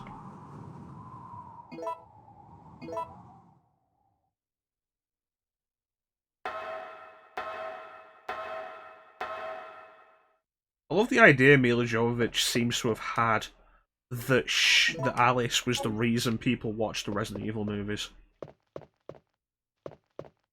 Oh yeah, no, the reboot they're planning of the Resident Evil movies is going to fail because it doesn't have Alice in. Oh no, it doesn't have Alice in.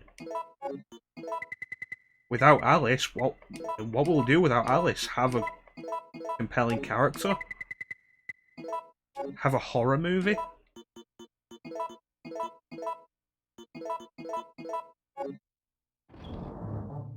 Alright, put these away.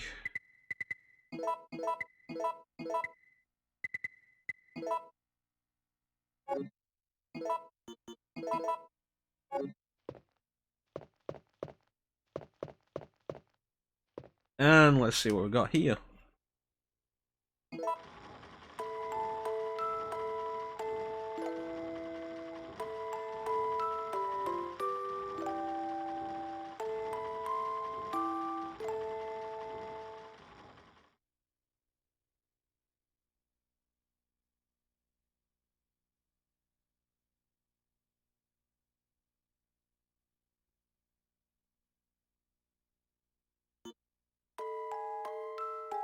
That's not good.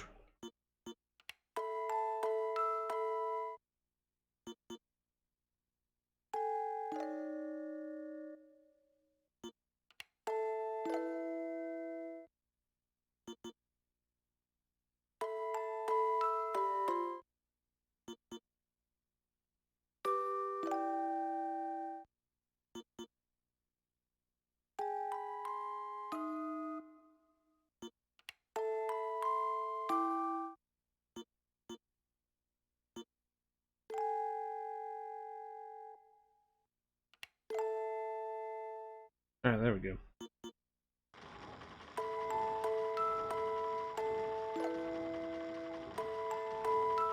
Yeah. Like the second movie's all like, oh, did you think the first one was okay, but you wish there was some actual characters from the game? Then here we've got Jill Valentine and Nemesis. Fun fact, neither of them get to do anything cool because, you know, we have to let Mila Jovovich do that.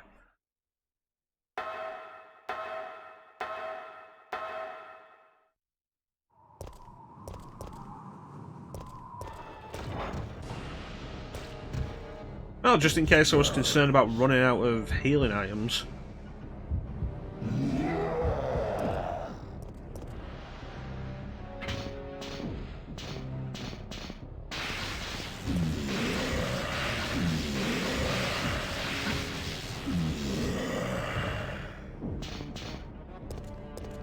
Like with the Resident Evil movies, it got to the point where I wasn't even thinking about them as movies, like as movie adaptations of the series. It got to the point where I was just looking at them as movies on their own because they were terrible adaptations, and you couldn't look at them as adaptations, and they were just terrible movies.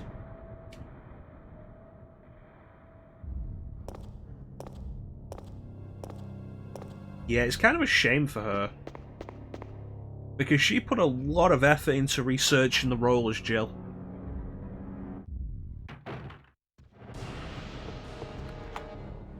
and like really wanted to take the whole thing seriously.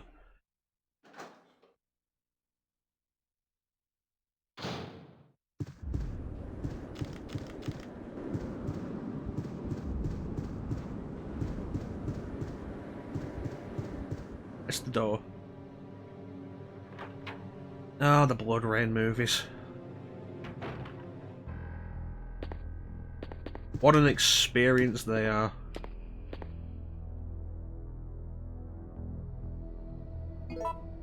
Like, you know, the only reason anybody even knows or cares about who Uwe Boll is because he did so many video game movies. If he'd just done a bunch of bad movies, nobody would have cared.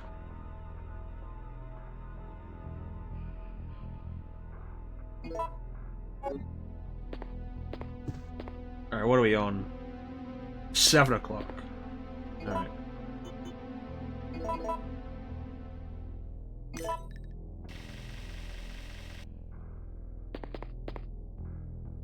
Put obsidian here.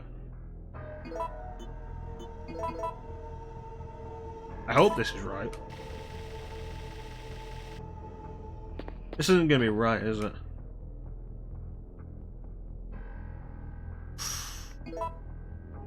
Ooh, the Legend of Chun-Li. Yeah, that's not right.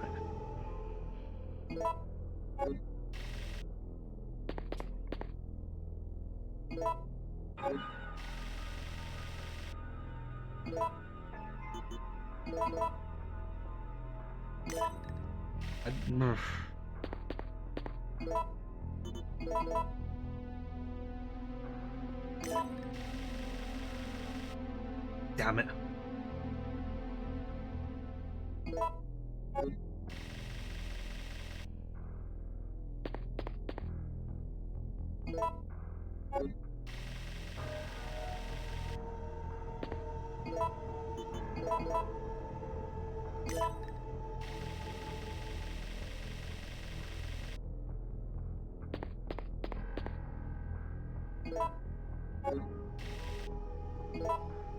And put this here.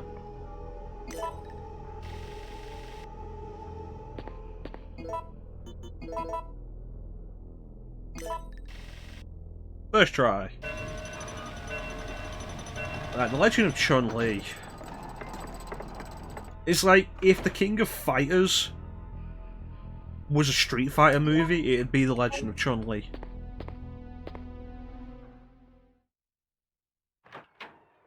Yeah, we already got it, Ben. It's cool. But I didn't want to ask you because you know, at some point I have to actually solve these myself. I mean, I know you're on standby if I ever actually need it, and I appreciate that. But I'm at the point where it's like, you know, I've got to be doing this myself.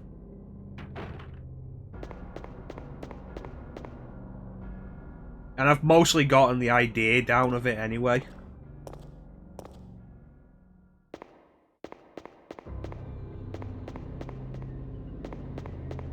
Well, yeah, The Legend of Chun-Li is like if the Street Fighter movie was King of Dragons, King of Fighters.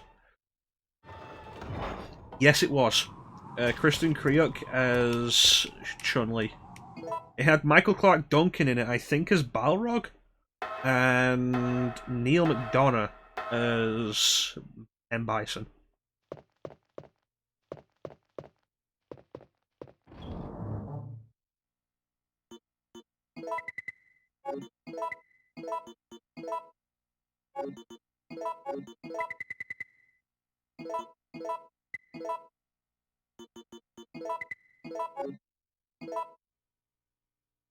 Yes. Yes, he is.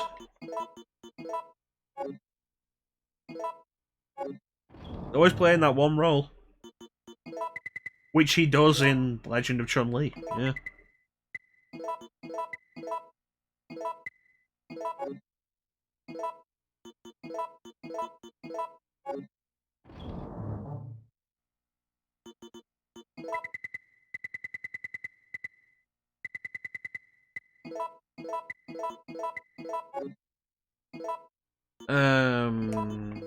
Fine.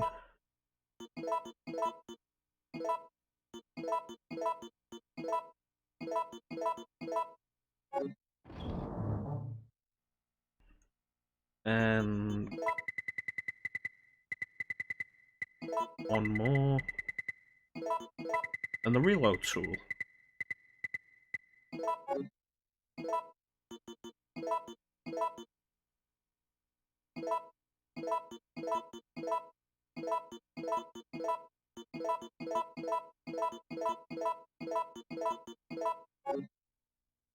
$26 should totally be enough. And where did I put the ink ribbon? There it is.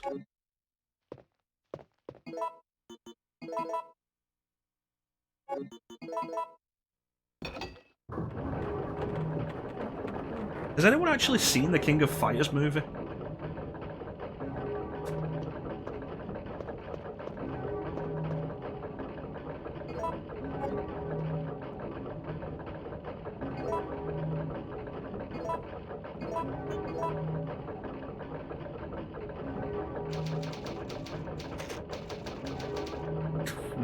Nobody's ever seen it. Like, you want to talk about a badly cast fighting game movie? King of Fighters.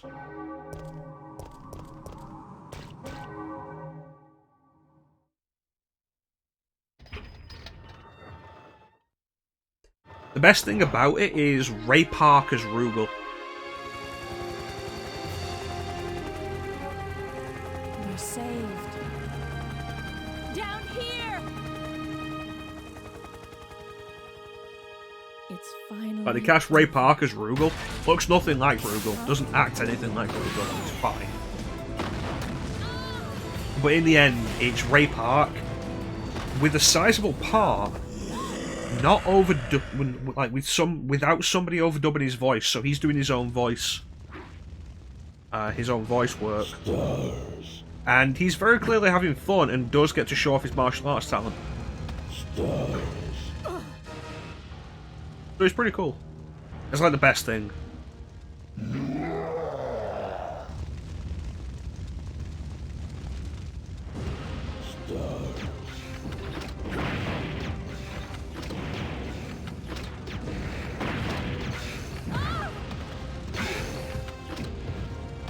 Okay.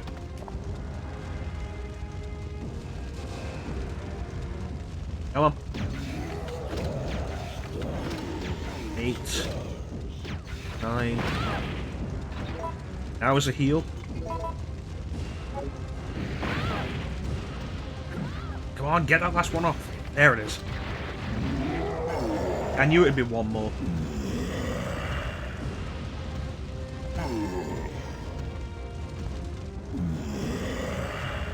Yeah.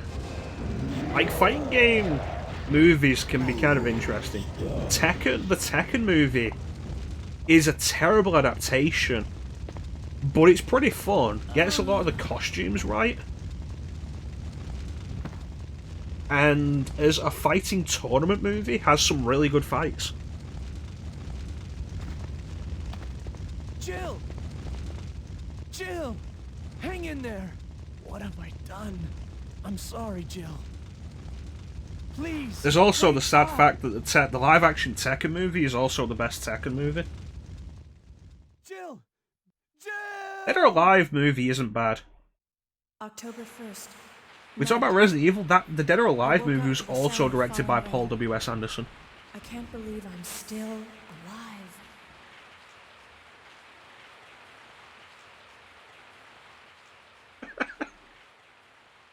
alive. Poor Ray Park. Poor everybody who starred in Mortal Kombat Annihilation. James Remar is a good actor, and he Looks played like our Raiden roles in have that, been reversed from when and we he was originally so met, huh? boring. Don't worry, Jill. This chapel is safe. I've been infected by the virus, haven't I? Hey! Take it easy. I'm okay. Don't feel any pain. But that's what bothers me. If I can't feel anything, Lyndon then what Ashby does that refused to be mean? in it when he found out they were going to Don't kill give Johnny up, Jill. Cage I'll off at the take care start. of you. Whatever you do, don't Like, that's the let entire that virus reason they feed you. replaced Johnny, because they were gonna, because Lyndon Ashby was like, no, you're gonna kill me off at the start.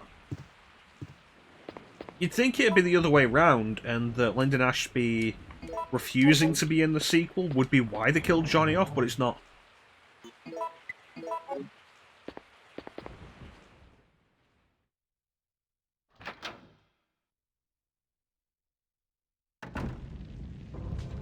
Oh, I'm pretty sure Johnny Cage is played by a different actor.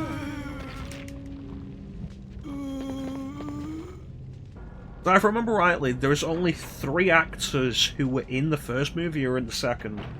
It's Robin Shou as Liu Kang, Talisa Soto as Katana, and then the guy who played Reptile, they got him to play, I think, Scorpion in the sequel. You know, let's look this up, because I'm sure Lyndon Ashby was not in Mortal Kombat Armageddon.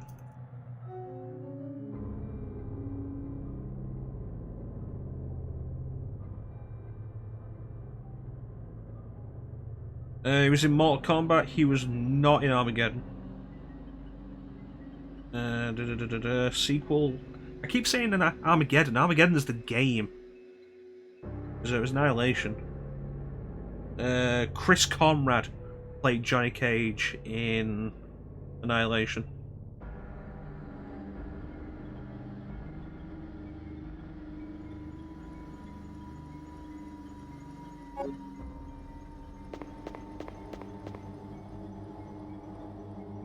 It says he was in Young Hercules. I've never watched Young Hercules.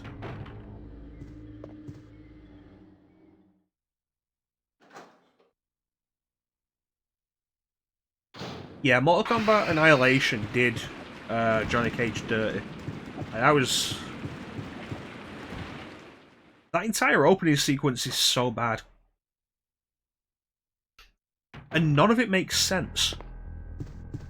Like, the green screen effects are really bad. You can see in multiple parts in that opening the green screen overlapping the actual characters. Like, they've very badly composited the actors on there. And there's the whole bit when Johnny dies.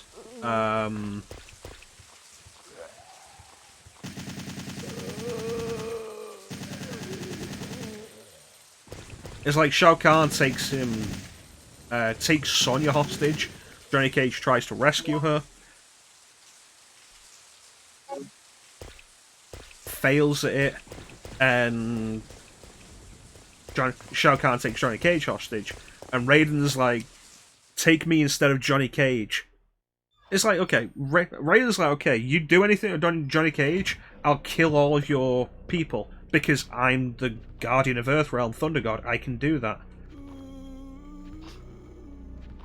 And Shao Kahn's like, yeah, I'll just kill Johnny Cage. And it's like, which of you comes out worse in this, Shao Kahn? It's like, not only that, Raiden's like, okay, in that case, take me instead of Johnny Cage. And Shao Kahn's like, okay. And he's like, and Raiden drops the electric shield, whatever he's got over Shao Kahn's people. And then Shao Kahn's like, you fool! And breaks Johnny Cage's neck. It's like, but you had Raiden. Raiden was going to give himself up to you. The entire thing is dumb and makes no sense.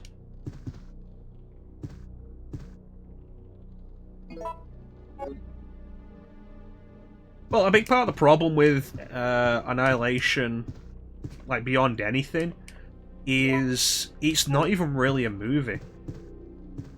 There's barely a plot line. The entire thing exists to try and cram as many characters in as they can.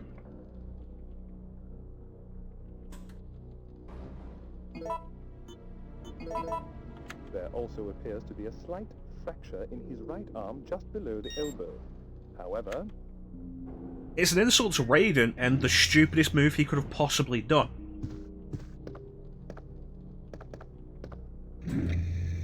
Alright, let's go to the basement first so we don't have to deal with basement hunters.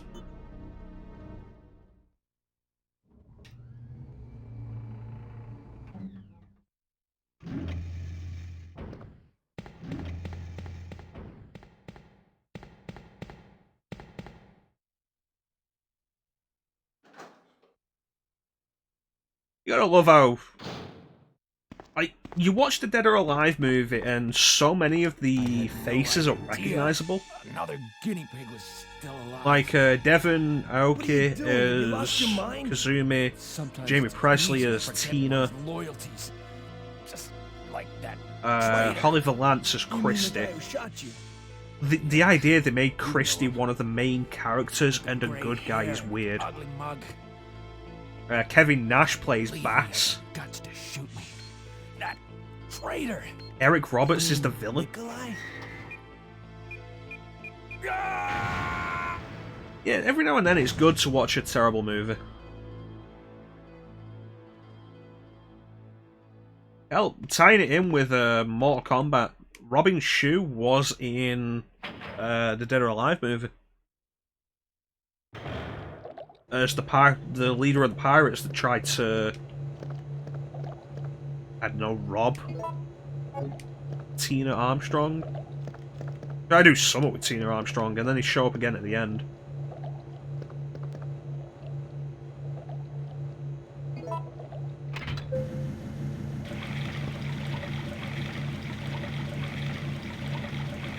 You know, you're right, Teak. I said earlier that I've been playing Sleeping Dogs. He's actually in that, which is kind of interesting. He plays one of the henchmen of the first Triad boss you work for. That is actually weird and surprising.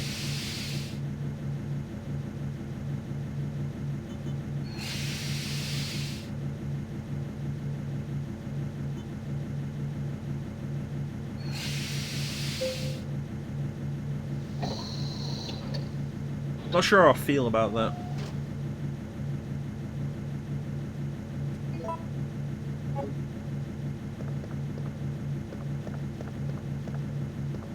Yeah, I guess you have to ask the question, like,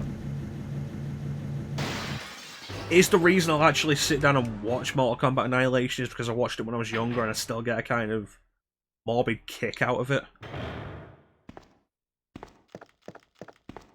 Or is it because I find it genuinely enjoyable? Like, even in a bad way. Yeah, I suppose when you're getting that low, it really means nothing.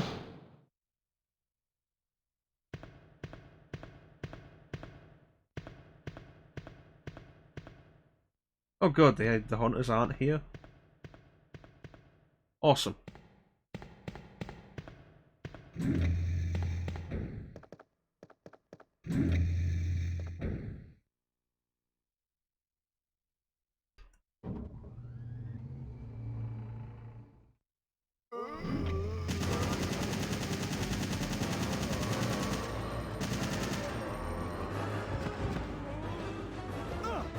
God damn it. I didn't think the Hitman movies were all that bad. I've definitely watched worse than the Hitman movies.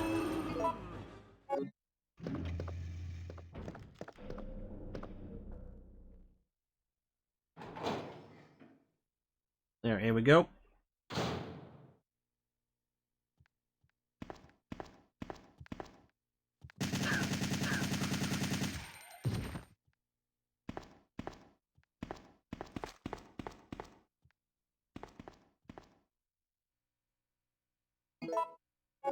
What about you guys? What are some of your they're not so bad video game movies? Fuck you.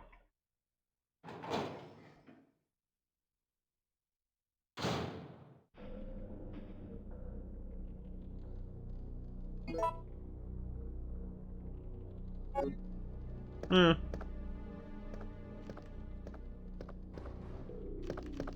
I feel like the only way you could really do 47 in a movie and try and make it interesting would be to have 47 as the villain.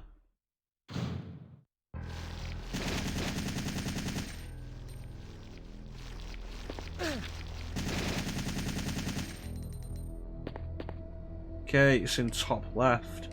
325. 325.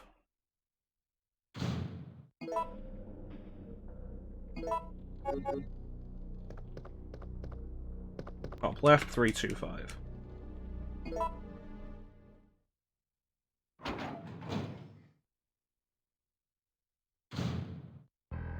left, 3, 2, 5.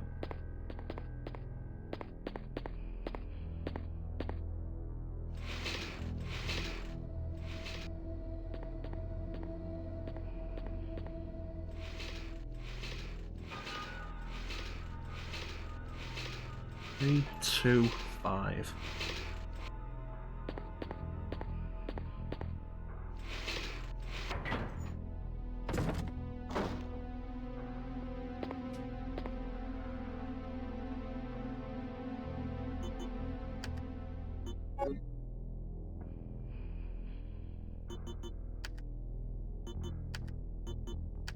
There we go.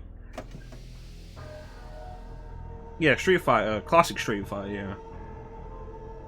There's just a bunch of cheese to that. It's a lot of fun. The new Tomb Raider I've not seen. It's been on Netflix for a while. And I've not seen it because I know the story is based on the reboot. And I didn't find the reboot story to be all that interesting anyway.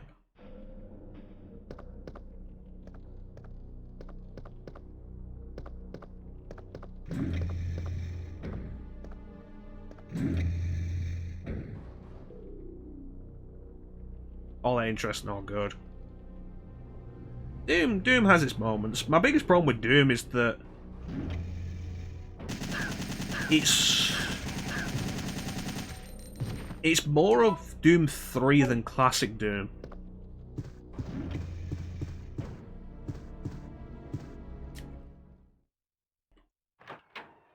But Doom's fine. Yeah, Carl Urban, isn't it? Plays the main character.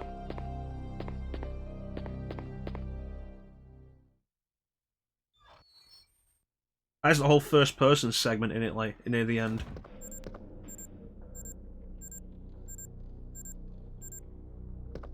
Also, like one of my bigger problems with the Doom movie is its genetic experimentation. It's not demons from hell, and it's like, you cowards. I've heard the new Doom movie is absolutely terrible. I want to see it.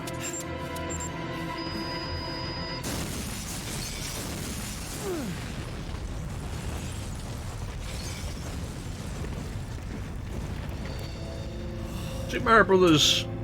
Ugh. Super Mario Brothers is worth watching just for how weird it is.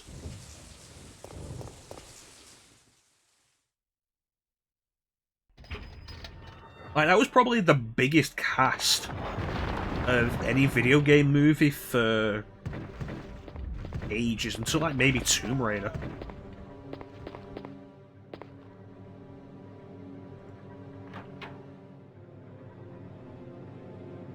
It's like, okay, you've got Bob Hoskins, John Leguizamo, Dennis Hopper,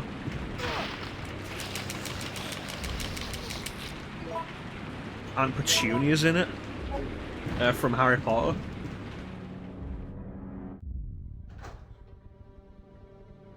Yeah, Bob Hoskins said that several times. He did not like that. I'm not entirely sure if that's because the movie itself was bad, or because he hated working on it. Like, it's kind of well known that just the entire production was a nightmare.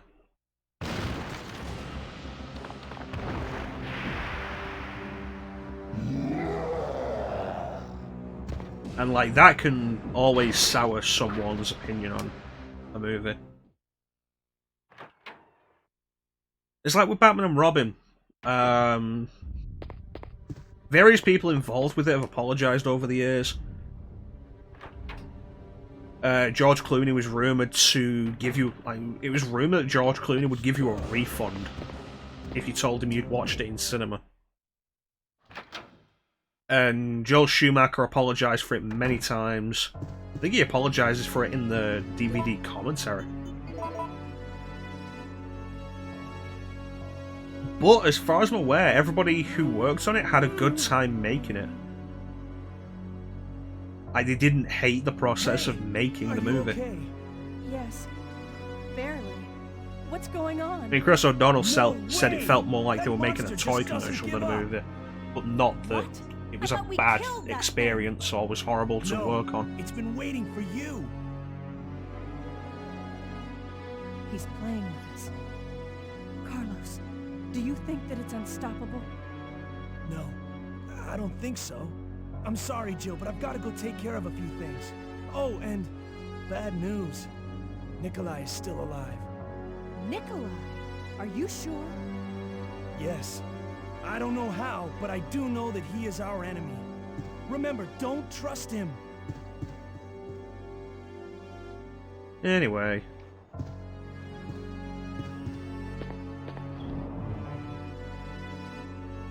Yeah, the Super Mario Brothers movie is fine.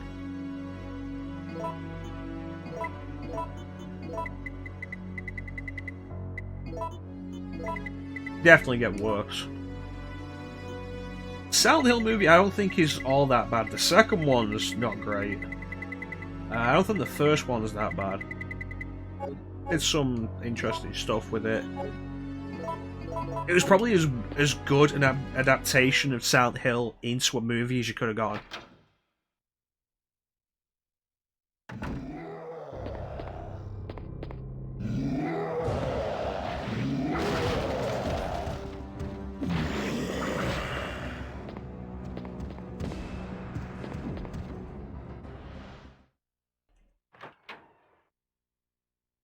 But yeah, Revelation wasn't very good.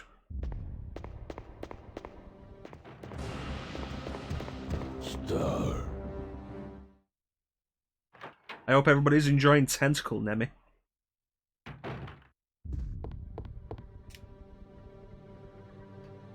Now what else you got? Double Dragon. I think Double Dragon was actually the first movie based on a video game. And like, Double Dragon. Ugh. Robert Patrick's in that.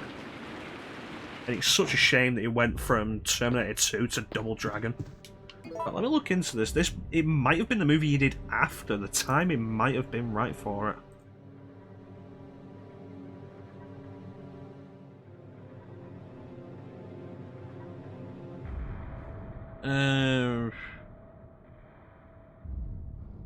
Terminator 2. Then he was in Wayne's World, which was a cameo. Cameo in Action Hero. But he was in a movie called Fire in the Sky, which I've never seen.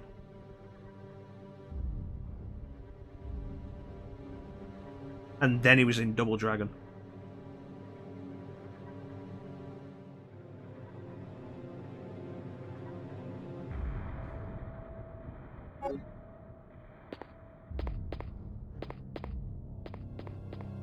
Like, to go from Terminator 2, like, from his role as the T-1000, which is fantastic, and I forgot the fucking lockpick again. Like, every time you rewatch Terminator 2, like, pay more and more attention to Robert Patrick's performance. It is so good. And there's so many nuances to it that are really good. And then go from that to Double Dragon. Shit.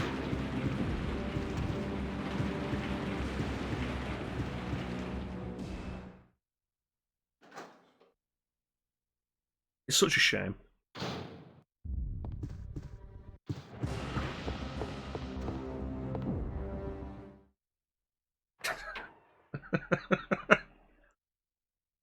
You know, it'd be fun to find the exact scenario that I said that. The chips are down, I'll stab a motherfucker. I'll stab a motherfucker in the brain. Always the best place to stab somebody.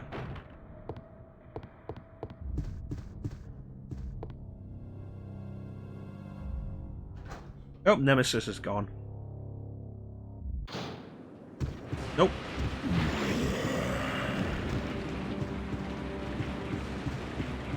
Yeah, the Faculty came after that. That was 95, I think. Faculty's good. Faculty had a pretty, surprisingly well-known cast. Like, Famke Janssen was in it. I think she became more famous after that. Elijah Wood was in it.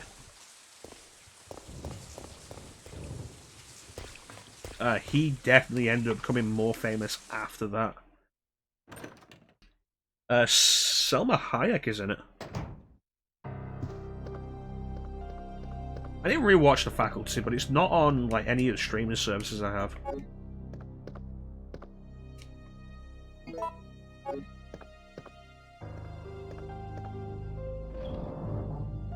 Usher was in it. That I did not know.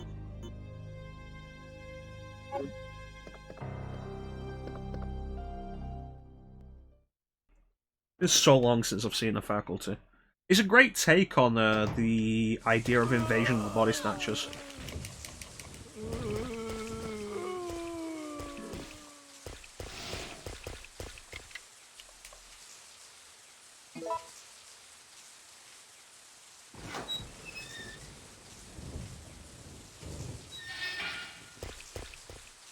Oh, it's the hunters. I was hoping it'd be the buttworms.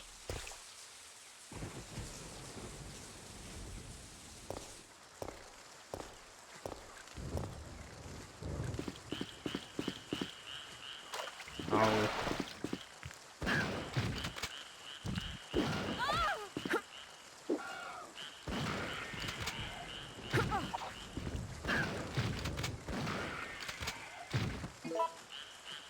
Oh, we're still fine. Awesome.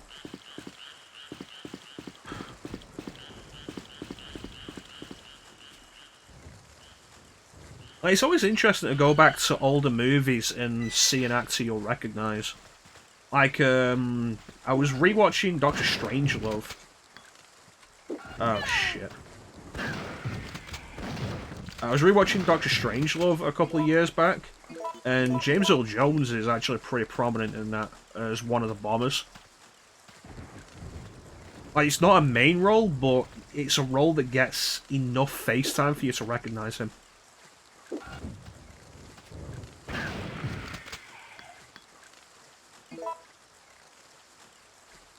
Thanks, Bane. What else was there? Rewatched Tomorrow Never Dies, and one of the crew of the... I think it's the ship that is destroyed at the start that sets off the plot. One of the members of the crew is Jared Butler.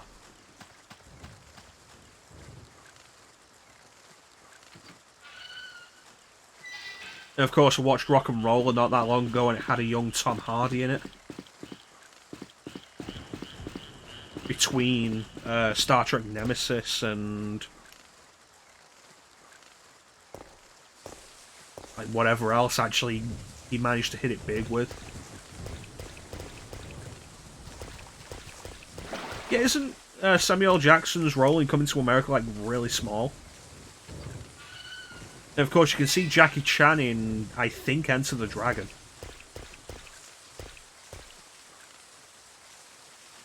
Yeah, I'm pretty sure it's Enter the Dragon.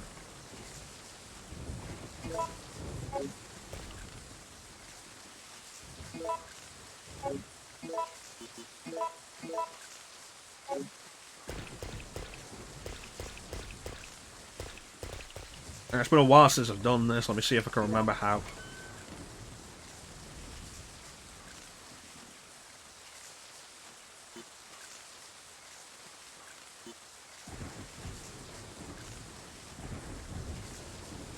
Holds up the McDowell restaurant.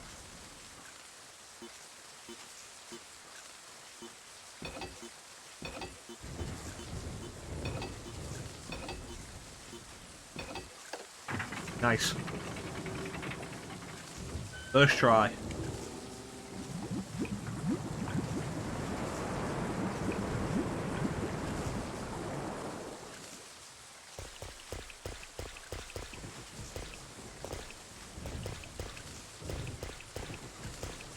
It's always kind of neat seeing a recognisable actor before they were recognisable.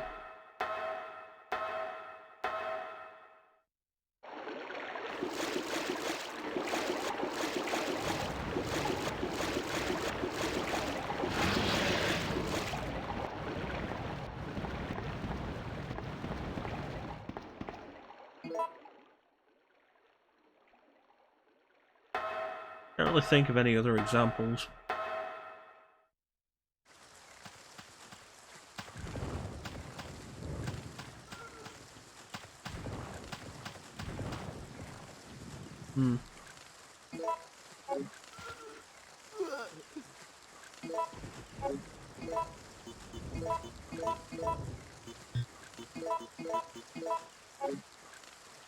Of course, there's like one of the best known examples of someone who became recognizable in something you wouldn't have expected to see them in, with Sylvester Stallone in the porn movie he did before Rocky happened, that nobody would know about if I think it was like the producers or whatever didn't think, oh shit, that guy who was in our porn movie hit it big. We can cash in on this. Very young John Cusack. Huh. Very young John Cusack. Of course, you go with that, and like The Goonies has Josh Brolin in it. Goonies also has Sean Astin in it.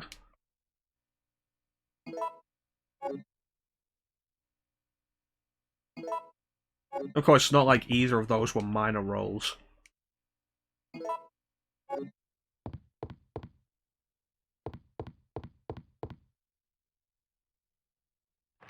Alright, we need acid rounds.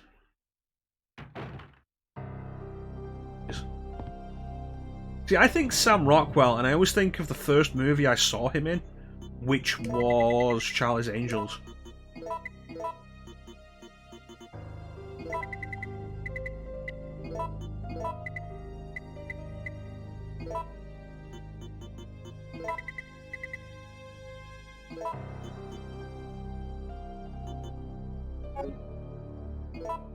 Alright, let me see what I'm making here.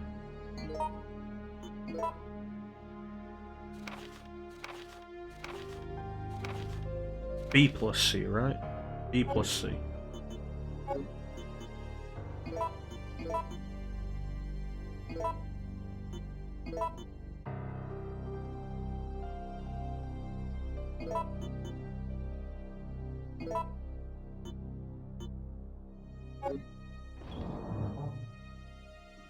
And a little more, I can put this away, replace it with this.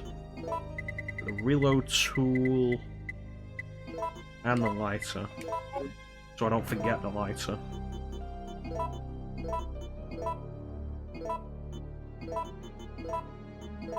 There you go, 17 acid should be enough.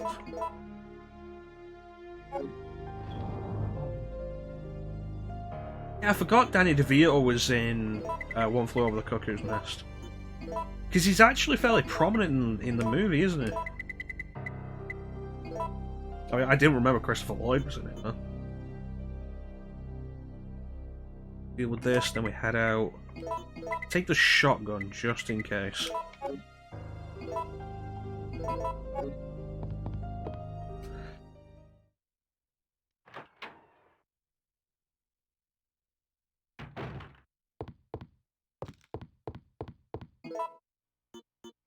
There we go.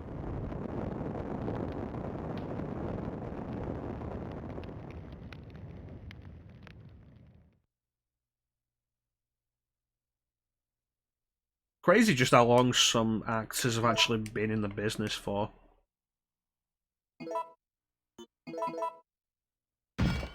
Like Jack Nicholson. Danny DeVito, Christopher Lloyd. Michael Caine. Like the idea that you can, like you've got these actors who are actually fairly old, and you can go back decades and still find them in movies. See them when they were younger.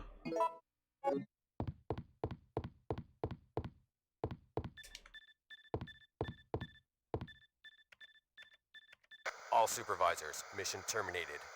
Return immediately. Repeat. All supervisors return immediately. Over. May I say that with actors, it may not be so surprising. It might be more surprising with actresses. How many actresses can you think of, like Helen Mirren and Meryl Streep, who have actually been around for decades? And you seem to be doing a pretty good job of looking out for yourself. In the industry How without like about helping retiring. out? I have no intention Or like not of being able to helping. get work for a Because huge we're amount of nothing time. but pawns in all this? In a manner of speaking, you are. Our employers wanted a detailed analysis of the zombie beings which were created through infection by the T-virus. You're saying that they deliberately sent in a Emily military Curtis. unit to be butchered by their creations? Really do need to get around to Not watching, exactly. to rewatching Although True the conditions Lies. encountered on this operation were extreme, it was an unexpected not streaming outcome tomorrow, that I the might team do would it then. be wiped out. We were only required to collect live data from the subjects. Ah! Another mutant! I'm gonna go use an herb to put me into fine just in case. We all remember what happened last time we were dealing with the gravedigger in Caution. Oh yeah, first aid spray. I saw that before and I didn't pick it up because I was full, and then didn't pick it up when I wasn't full.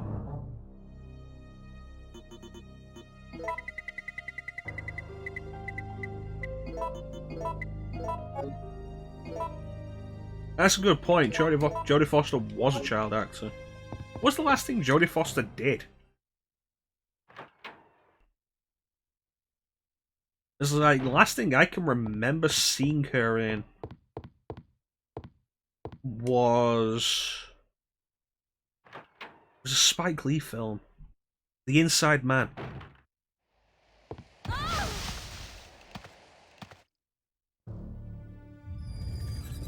What's going on? Whoa! I think that was like 2008. Oh. What is that?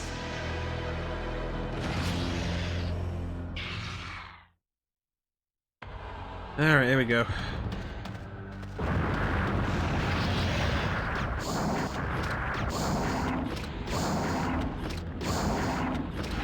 Five, 6. Not fucking around with that.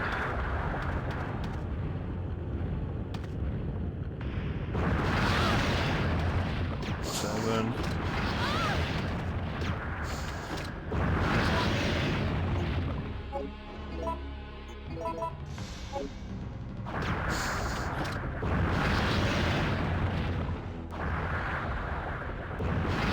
Yeah, I was thinking Panic Room, then I remembered, like, I watched another movie with her in it. It was a Spike Lee movie. I was trying to think what it was. It was Inside Man. It had Clive Owen in it. And Denzel Washington. There we go. Yeah, Panic Room was Jodie Foster, I'm pretty sure.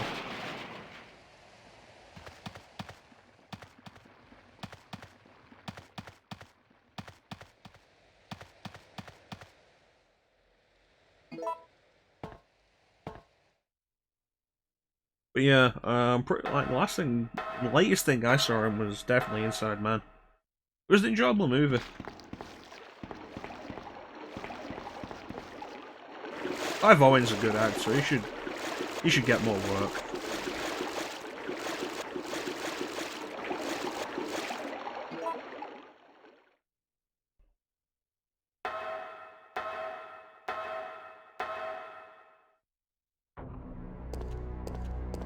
I like Clive Owen in s.t.a.r.s. It was good.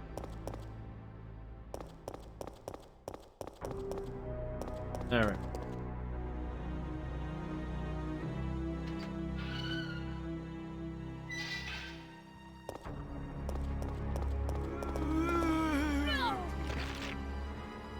That just kept happening during this stream.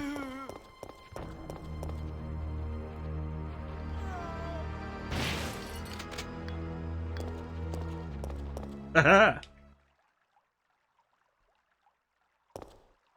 Yeah, I think I watched Inside Man on Netflix. It was pretty good.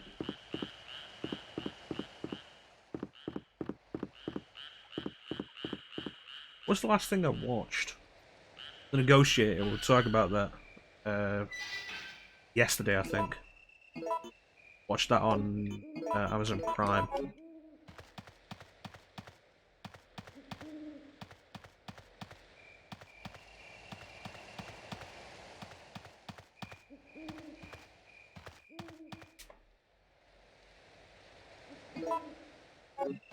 I'm probably never going to use those.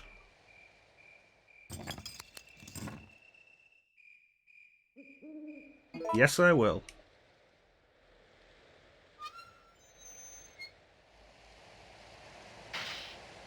Let's go.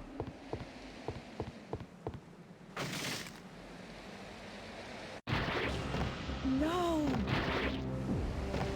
You know, if there's one thing, like, taking away all the usual complaints that we hear about RE3 Remake, if there's one thing I really prefer about original RE3 versus RE3 Remake, it's that the sense of progression is way more interesting. RE3 Remake ending in another secret underground lab is really boring.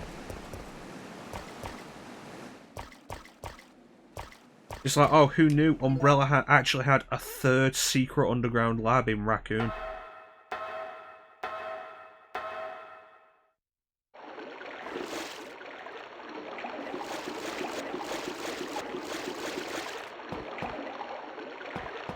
I mean, at least the Dead Factory's different.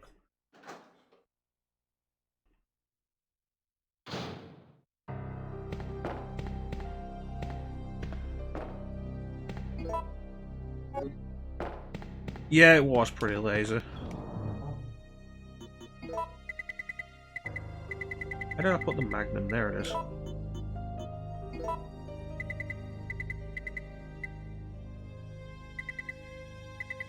You know what, I'm gonna get a little bit extra shotgun ammo.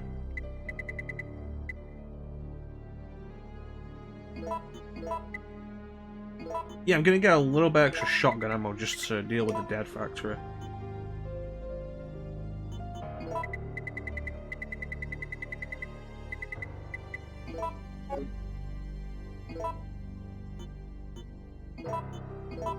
You know what stream you're watching, Ninja? How you doing, buddy? Glad you made it.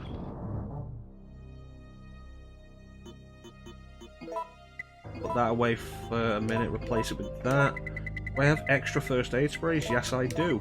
I can dump them all in the box. I love the first aid box. It's such a neat idea. Yeah, another lab was just... Ugh. Pure exhausted.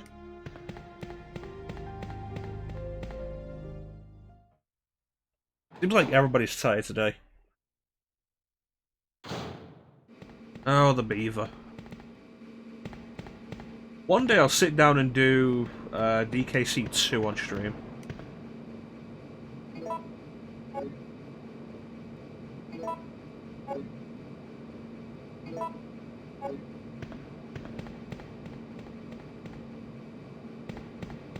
That's the Reds.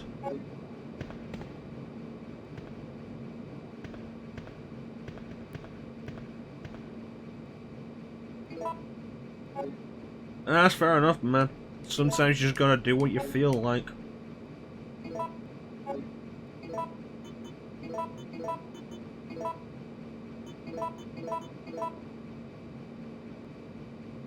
I didn't want to do that. Fuck. Combine this with this, I should... If I combine it with grenade rounds, I should at least get flame rounds, so that should be something. Nah, because we only use the acid rounds on Gravedigger in RE3. It's going alright. Going alright. See how the water puzzle treats us.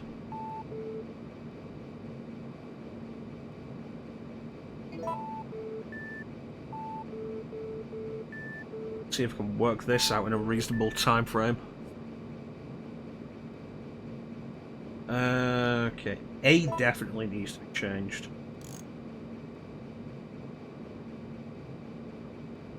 That doesn't work. No. No.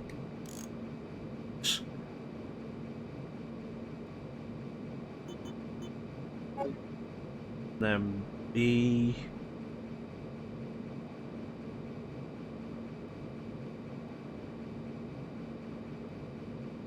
B works for the minute. Let's change C.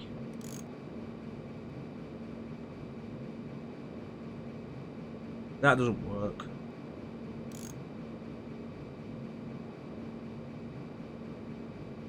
That does work, but we'd have to change B, so let's change B.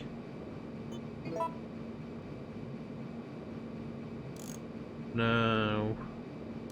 No. No. Nope.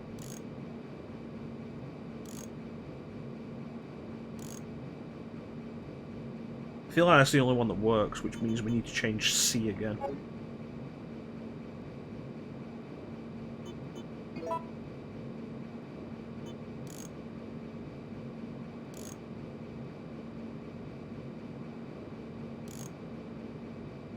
Oh yeah, you should never look into Australian stuff. I need a piece there. That doesn't work. Doesn't work. A becomes the problem there. Like, let's check this out. Yeah. A and B don't work there. Fuck.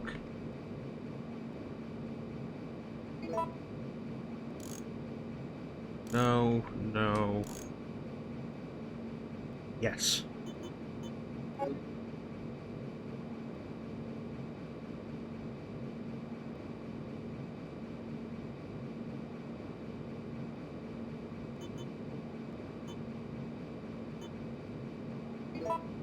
I think that's it.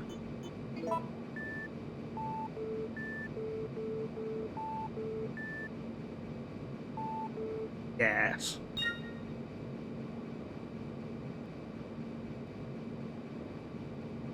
There was a huge spider in the bath last night. I have no idea why. Just there.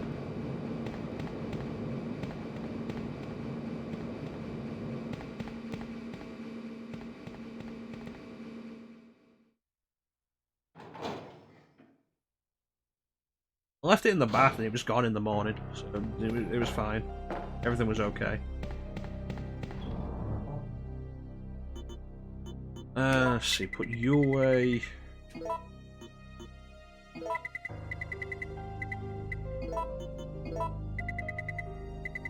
Get 2 A's out.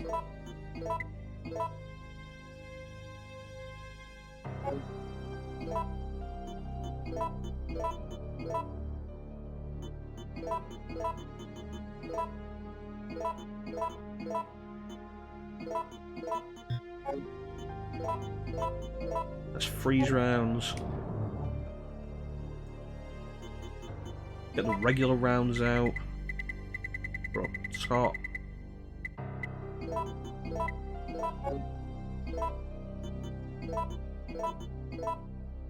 Flame rounds.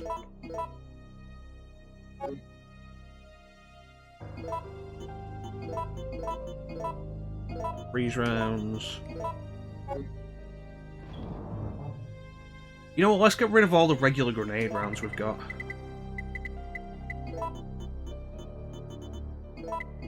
Dump the shotgun, replace it with a grenade launcher.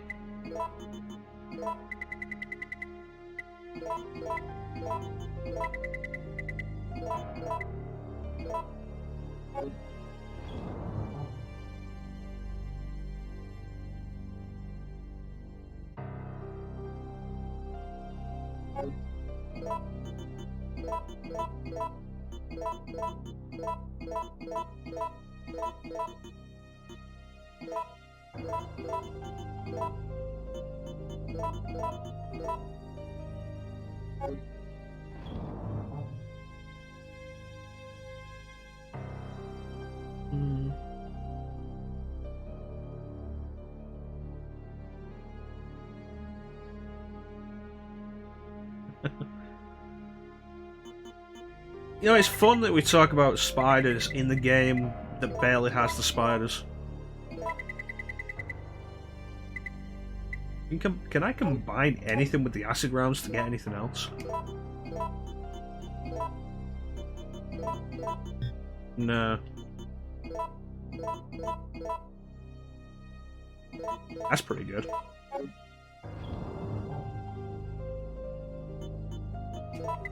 Dump the acid rounds because we will never need them again. Flame rounds should do us good. 31 flame rounds is great.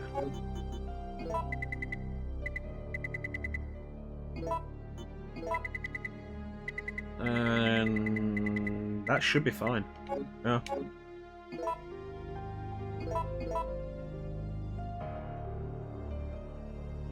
Well, at least our remake had the spiders.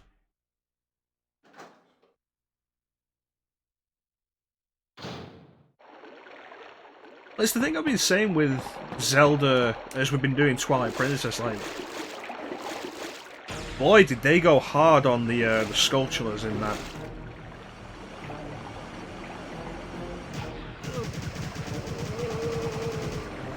Rescuing you is becoming a full-time job. Thanks. Should have Carlos. I owe you. Listen closely, Jill. They're going to launch a So one thing I think that's quite interesting about the Regina costume in this game is that it's not just Regina's character model brought over from Dino Crisis. We don't have much time left. We have to split up and find a way out of here. They've specifically And hey, redone Jill's watch character out for model that traitor Nikolai. and given her all of Regina's equipment.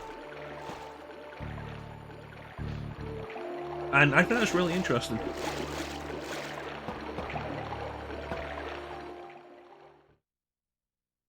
It's like you can tell by the face, it's specifically Jill, not Regina.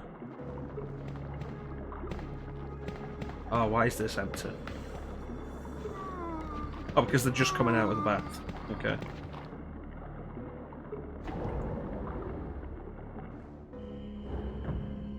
The voice act? What do you mean, Bane? The voice act helps you know that it's Jill. Is that what you're saying?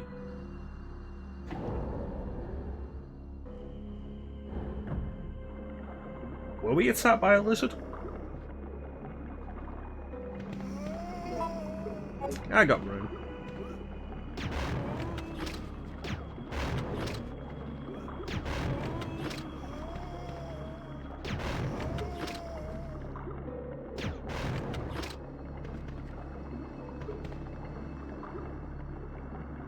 You may be wondering, like, why did I go to all the trouble of making flame rounds rather than just using everything we had to make more grenade rounds?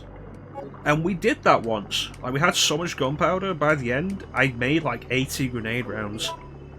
The issue is, it turns out grenade rounds are absolute shit for dealing with zombies. Because they'll knock a zombie down, and the zombie won't get back up. But the zombie won't be dead. Guaranteed every time the zombie won't be dead. And it was infuriating. Nikolai? So they'd always grab you as you ran past them.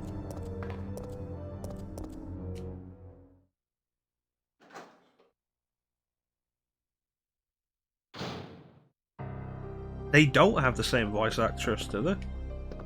Like, the voice actress here is listed as Catherine Disher. I'm sure the voice actress for Regina is someone else.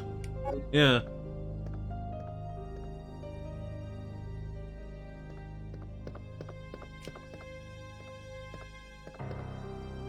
Stephanie Morgenstern.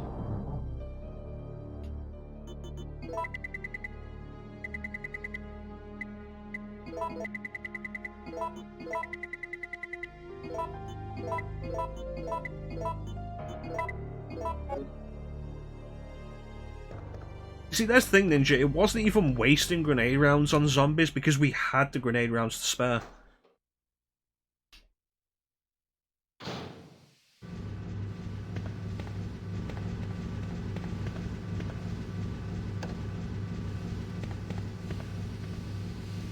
Yeah, I can see where you get the idea from.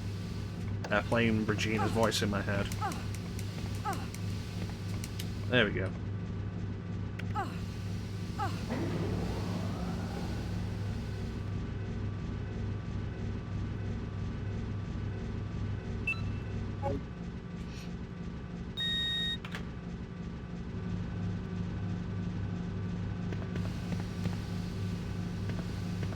Yeah, I can see why.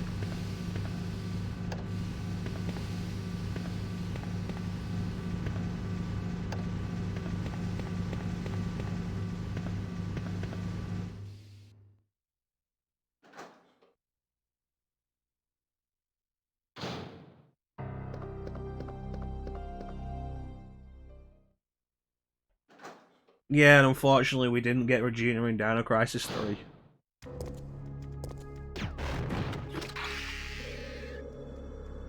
And insta-kill. Nice.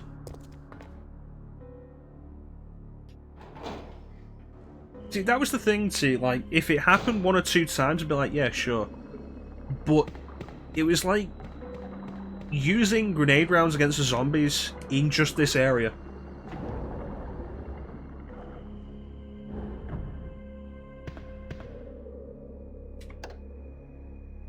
Like, almost every zombie not killed by a grenade round.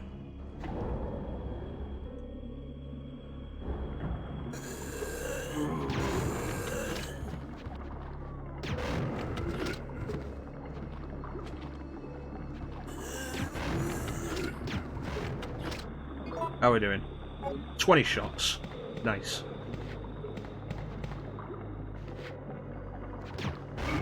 At least it's not Hunters or the Drained Deimos.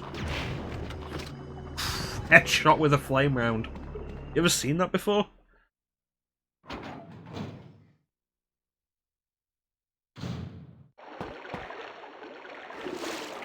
That's what I was saying a minute ago, Bane. It's not the same character model.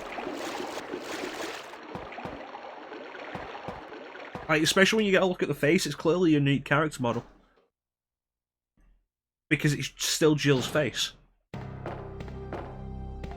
And I imagine if you got a better look at the rest of the outfit and had a proper comparison with Dino Crisis, it would be different.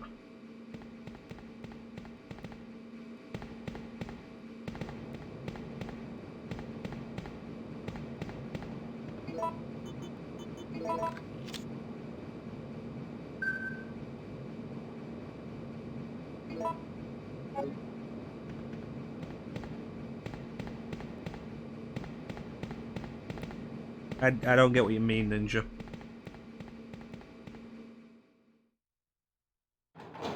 Oh, model. Oh, okay. I was assuming you meant the in-game character model, not the person who modelled the character. That's fair enough. That's my mistake.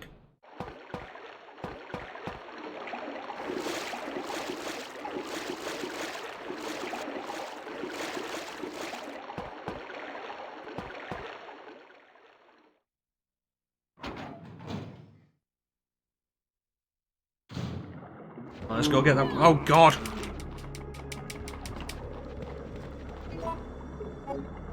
Why did they respawn? Stupid pool full of zombies.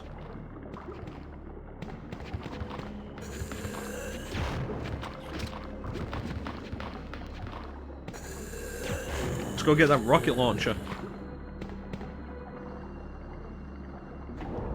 Well, in this room they do, because they crawl out of the waste pit.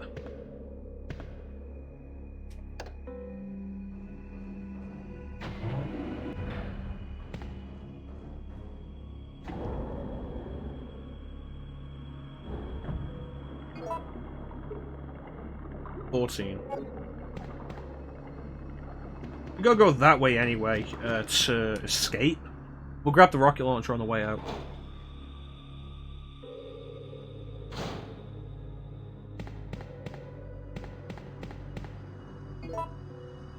I feel like I'm missing something.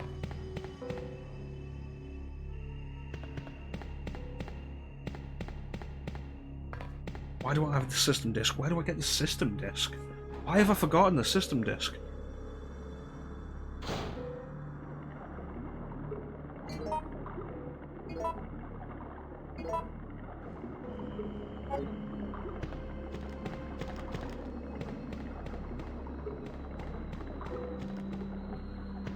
There it is.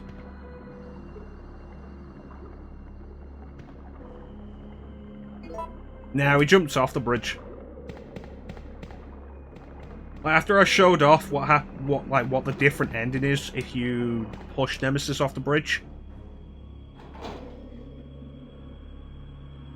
After we showed that off, it's like every time, no, we're gonna jump off the bridge because it's not right to me if we don't shoot Nikolai down.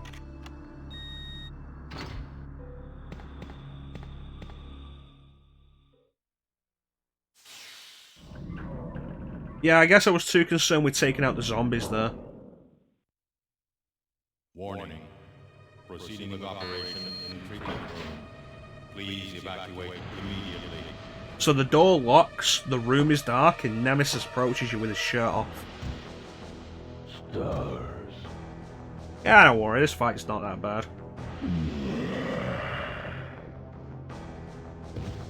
S.t.a.r.s.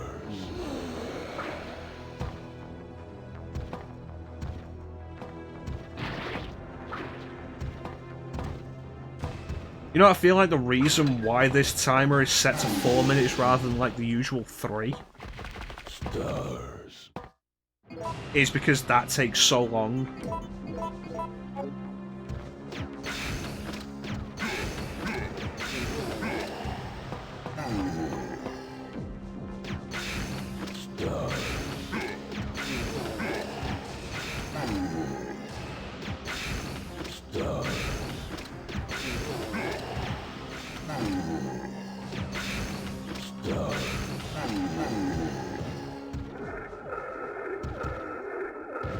That makes sense.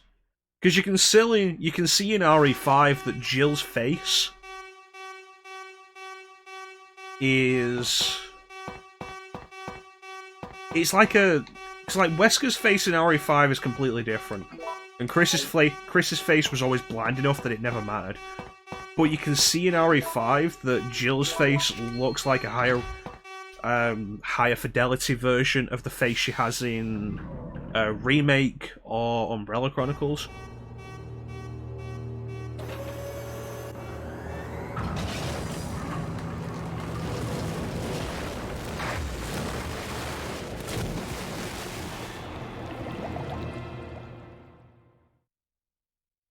Warning. Missile attack confirmed. It really All didn't. personnel evacuate immediately. Chris's face was always really bland.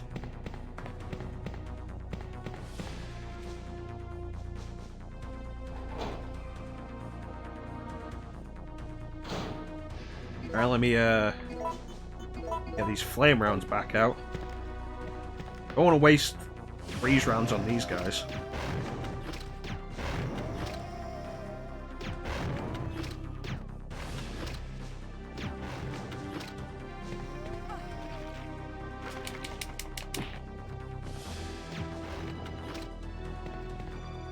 That was disappointing. 7 shots. I think the Drain Demos will have despawned by now, and I hope they have. Yes, awesome. We need to go get the rocket launcher, don't forget that. To be fair, nobody cared about Chris's face after he injected the steroids either. They just cared about the fact that his arms were bigger than his head.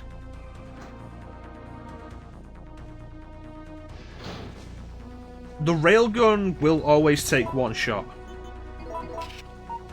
Damaging Nemesis after you deal a certain amount of damage to Nemesis in the final fight, he'll make his way back to the Tyrant, which is in the direct path of the railgun.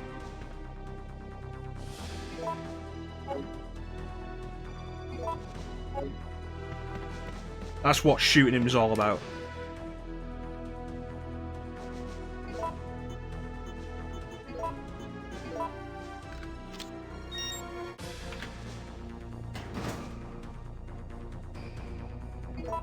I've never had it take 2 shots to actually hit him. I've never managed to get him 1 shot, but the first shot always misses is the problem for me.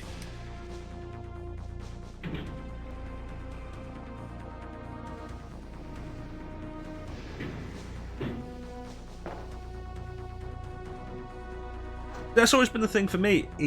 I always feel like the first shot has always missed. But I'm sure you can get him in 1. Are we all out of... Yeah, we are. Alright. In that case...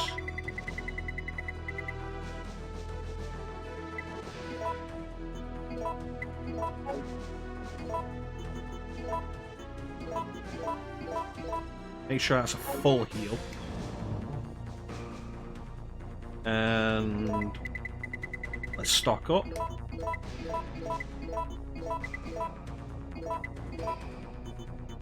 And we should be good. That's 8 full heals.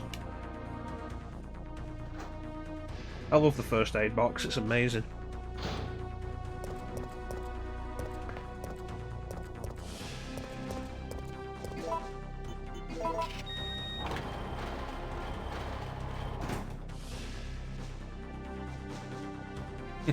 And these fuckers come to the party completely uninvited.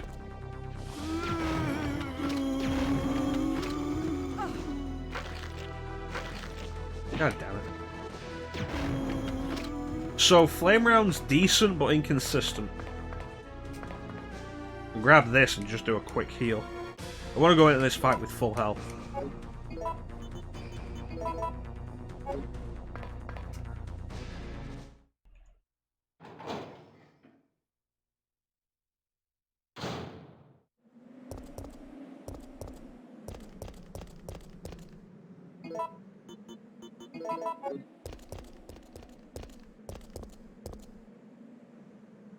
It's a portable radar receiver. What's it doing here?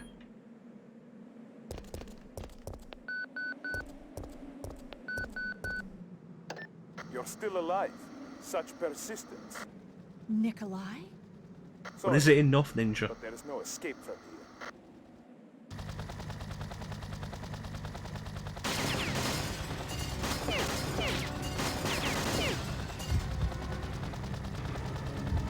The most important choice.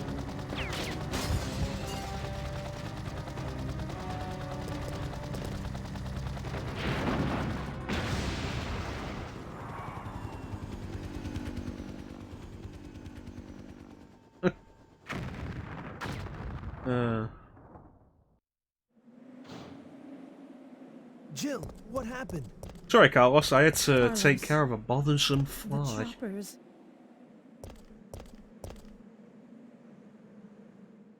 I guess this is it then. But I don't want to die in a place like this. This isn't over yet. I'm not giving up, Jill. We still have a chance. Okay.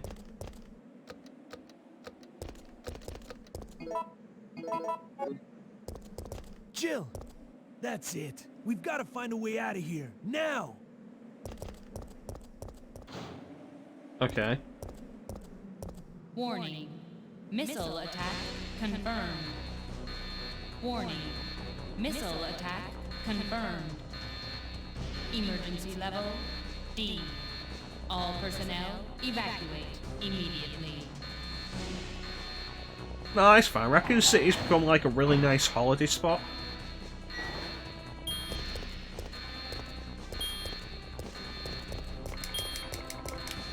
I'm sure there was something you could activate there. Like an Easter egg or something, but never mind.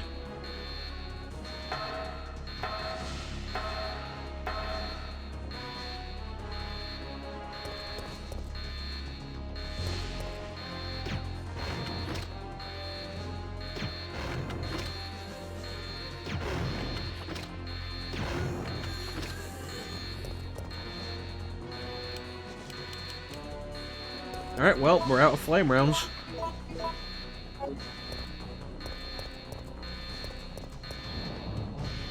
That's how you get it. Alright, thanks, Ninja.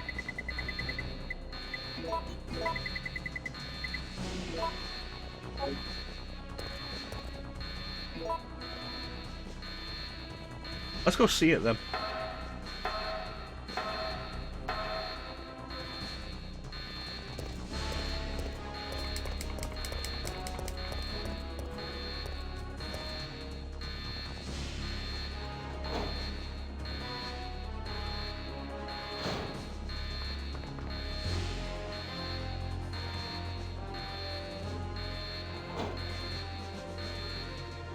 Here we go.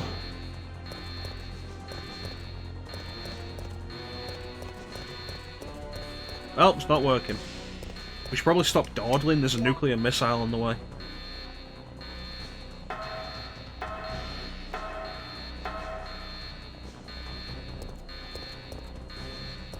Oh, okay, fair enough. Thanks, Ninja.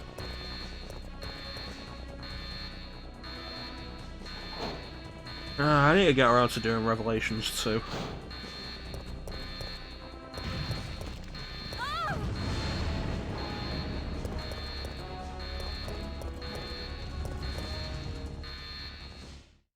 Because he had a family.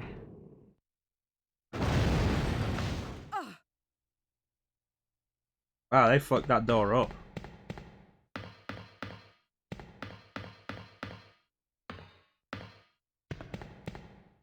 Checking system. I want to know why the door is hooked up to this thing. Checking data. Yeah. There is not enough power to activate the system. And here are the other 5 tyrants from RE2. And a bunch of dead soldiers.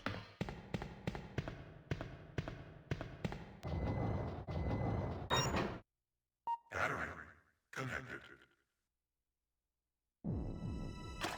Every single one of them.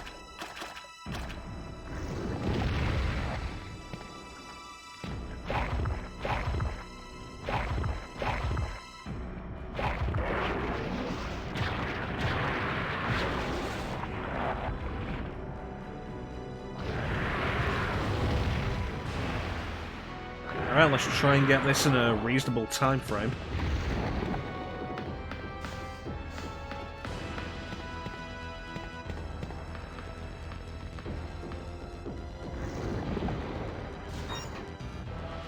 Thanks, Bane.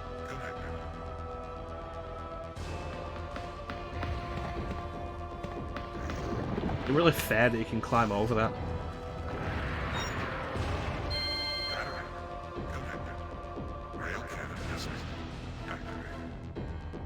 Executing quick charge program.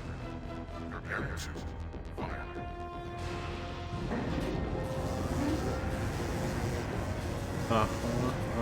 Come on, come on, come on, come on, come on. Oh, the warm-up phase on this thing. Unbelievable.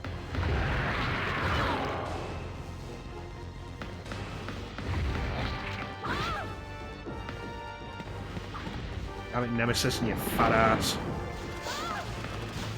Don't you spit at me.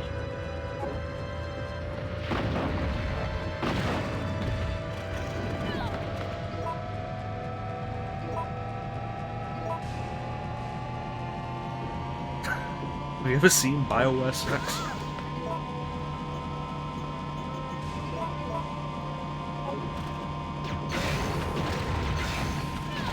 See, now it's too far.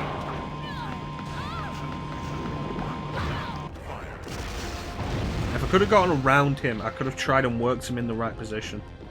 But he moved too far.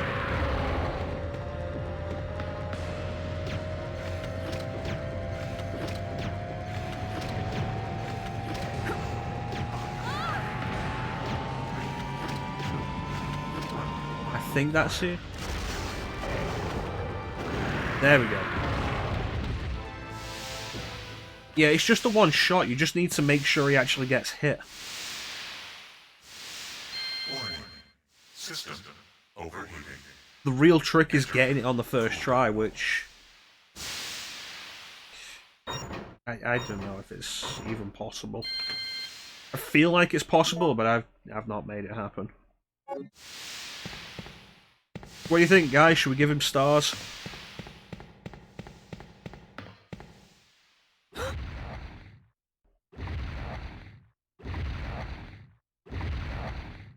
Should we, in fact, give Nemesis stars?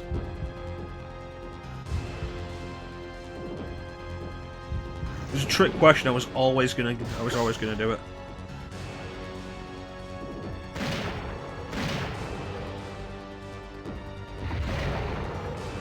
I'll do this even if it kills me. You want stars? I'll give you stars.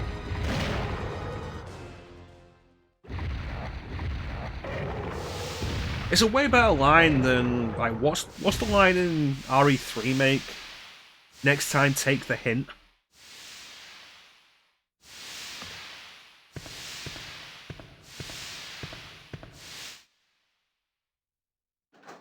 Because that's just not, that's not as good.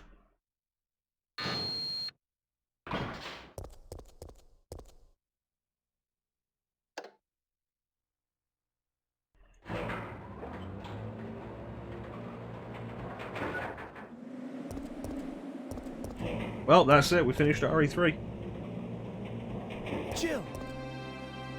It's over, Carlos. What are you talking about? Don't you hear that? There's a second chopper, and it's here to rescue you. But who is it's it? really Who could generic, I think, possibly is be the big looking for problem. me? It doesn't matter. We just have to be there when it lands. Like, the fact that you had, you know, you want stars, I'll give you stars in the remake, but wasted it, is even more disappointing.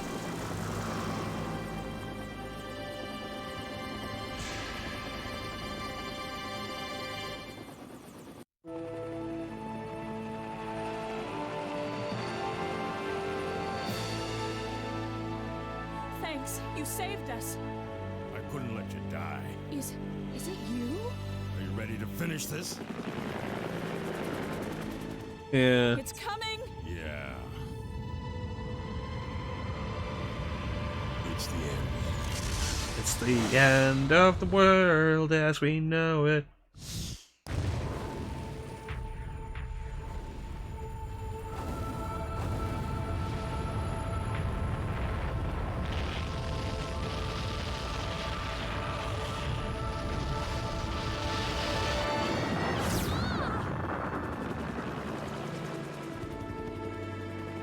That's it.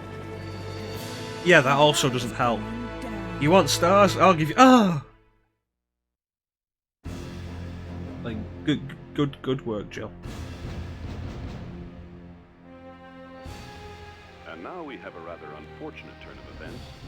It seems that the President and the Federal Council have passed judgment over the civilians of Raccoon City. The President and Federal Council have ruled that the Bacillus Terminate operation is the best course I don't of like the action whole to restrain the vaccine situation and have since, bit in RE3 Remake as well. based on that fact, It always felt Raccoon needless has to been me. literally wiped off the map.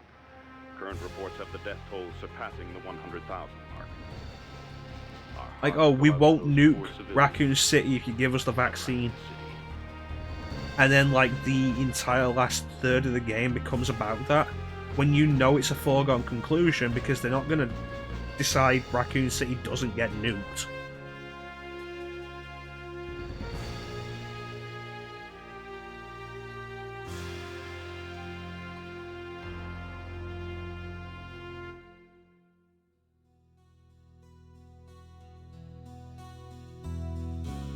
I felt that the first time I played is like, what's with this whole focus on a vaccine?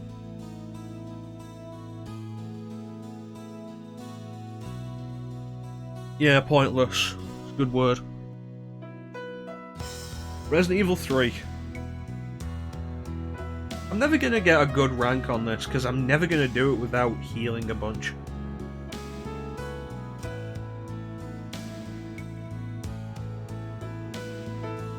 In the end, it doesn't even matter. Jill could try so hard, she could get so far, but in the end, it just doesn't even matter.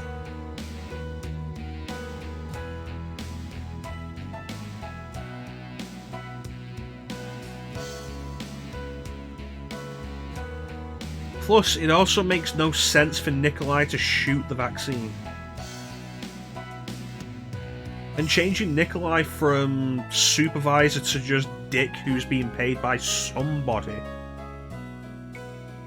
I felt was needless. Like, what was the point of that?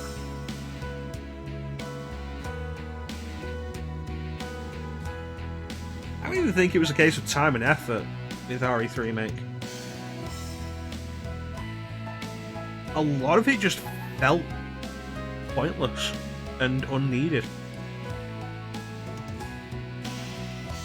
Like, we were told it was being worked on by a separate team concurrently with RE2 Remake, which meant that it was in development for maybe around the same time.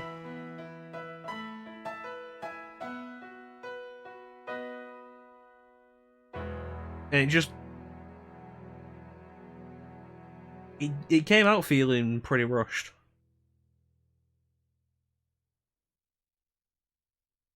I don't think it was 5 to 6 years. C. C's not bad. But I feel like we're never going to get higher than that. But we do have a new epilogue to see.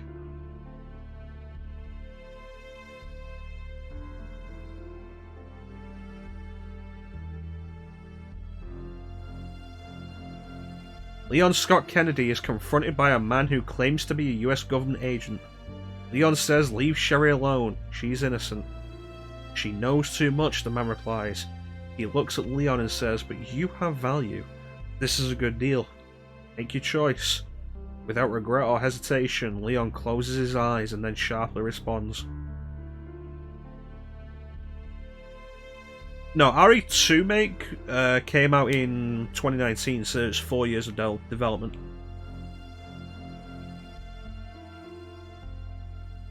I feel like this is the only one of the epilogues that actually matters.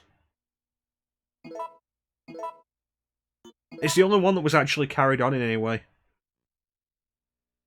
Or suggested anything. RE3 Remake wasn't announced until 2019. We don't actually know how long it was in development for.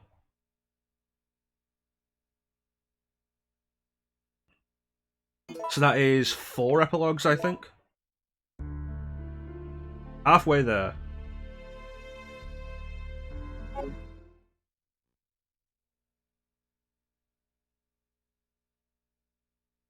Yes, 4 epilogues. What do we got left? Punk, Claire, Ada, somebody else.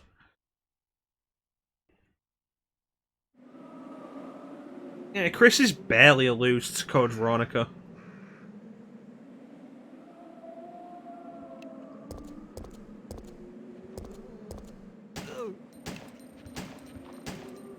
Yeah, greenlit, but we don't know how long it was actually in development for. So let's get a look at Chris's. Because, like, Jill's exists entirely to be like, we don't know what's going on. Code Veronica hasn't happened yet, we don't know what's going on.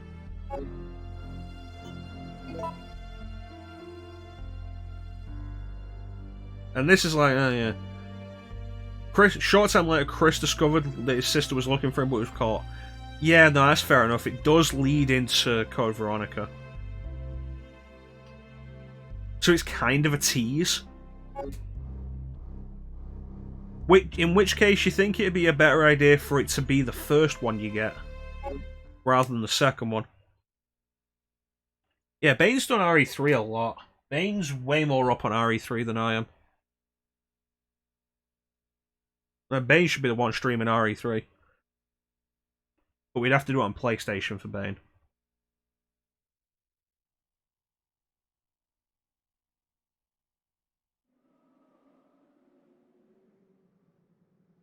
I like RE3. RE3 is good. It's a nice change of pace from RE2. It feels distinct on its own.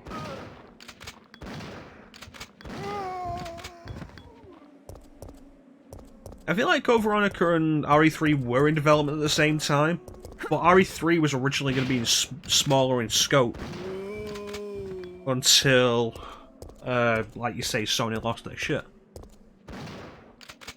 Like, I know that I think the park and the Dead Factory were added on late in development because when it was decided it was going to be RE3.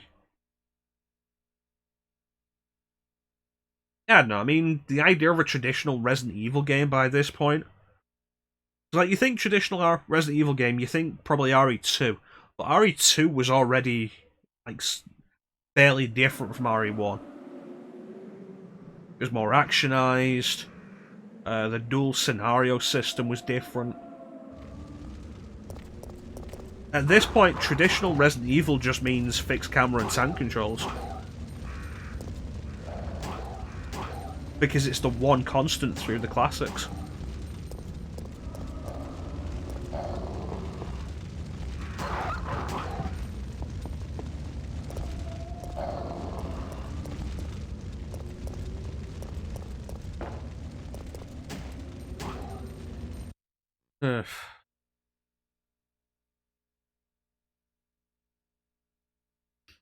But that's gonna do it for today.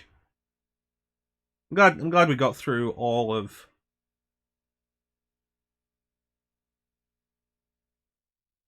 RE3. So it's always fun. I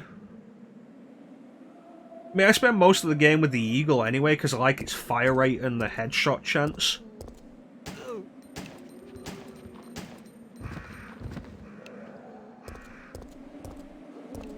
Yeah, Bane loves that quote. I don't know, it sounds pretty similar to the RE2 handgun.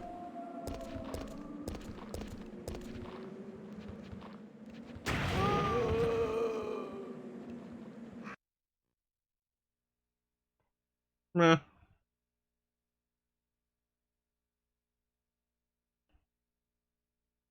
Eagle can headshot, it's the headshot chance. I think we got like 3 headshots today.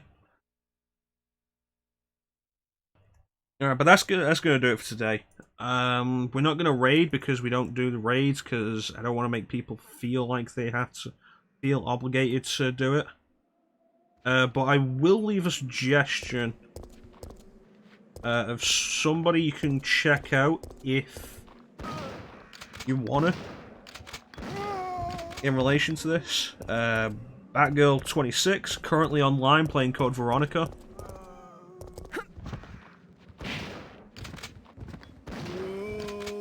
We have raided her before, she's pretty cool. Cool RE streamer. So if you want to keep the RE stream going, check her out, or don't feel obligated to, it's your choice. But in the meantime, I want to thank everybody who joined the stream. I always really appreciate the support. Big special thank you to everybody who joined the chat. Klim, Chansum, Teak, Ninja, Bane, Signer. I think that's everybody.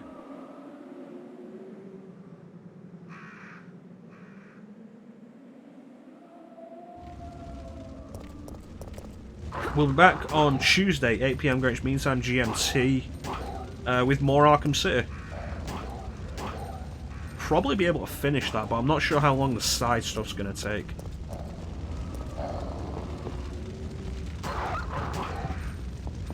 John? Shaun?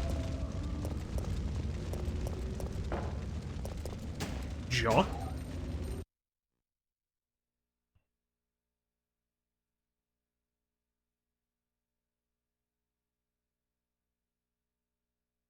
There's Klim, Ninja, Teak, Signer, Chansum, Bane. I think that was everybody. Check chat and mine only goes up so far, we can't see. Oh yeah, John, of course. Thank you, Bane. Yeah, Brawlicon John came in. Gotta appreciate John. He's a cool dude. Does a lot of resistance streams, and has been doing a bunch of challenge runs on RE4. Cool dude. Cool dude. Thanks, man. I had no idea what was going on with that. Thanks for reminding me. But yeah, Batgirl currently streaming Code Veronica. If you want to check her out, you don't have to. The link is there. Yeah, once again, I want to thank everybody for joining the stream. Big special thank you to everybody in the chat. Chat is the best part of the stream, always is. Back on Tuesday with more Return to Arkham City. We might finish that on Tuesday. If not, see how far we are. We were back in the GCPD, into there, and yeah. No, we probably will finish that. And then hopefully the side stuff will go well for us. Because the Deadshot stuff, you just have to wait for Deadshot to happen. You can find the Identity Thief bodies, but you have to wait for Deadshot to happen.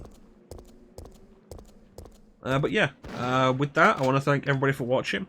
Have yourselves a fantastic time of day, and we'll catch you next time. Take care, guys. Bye-bye. Goodbye.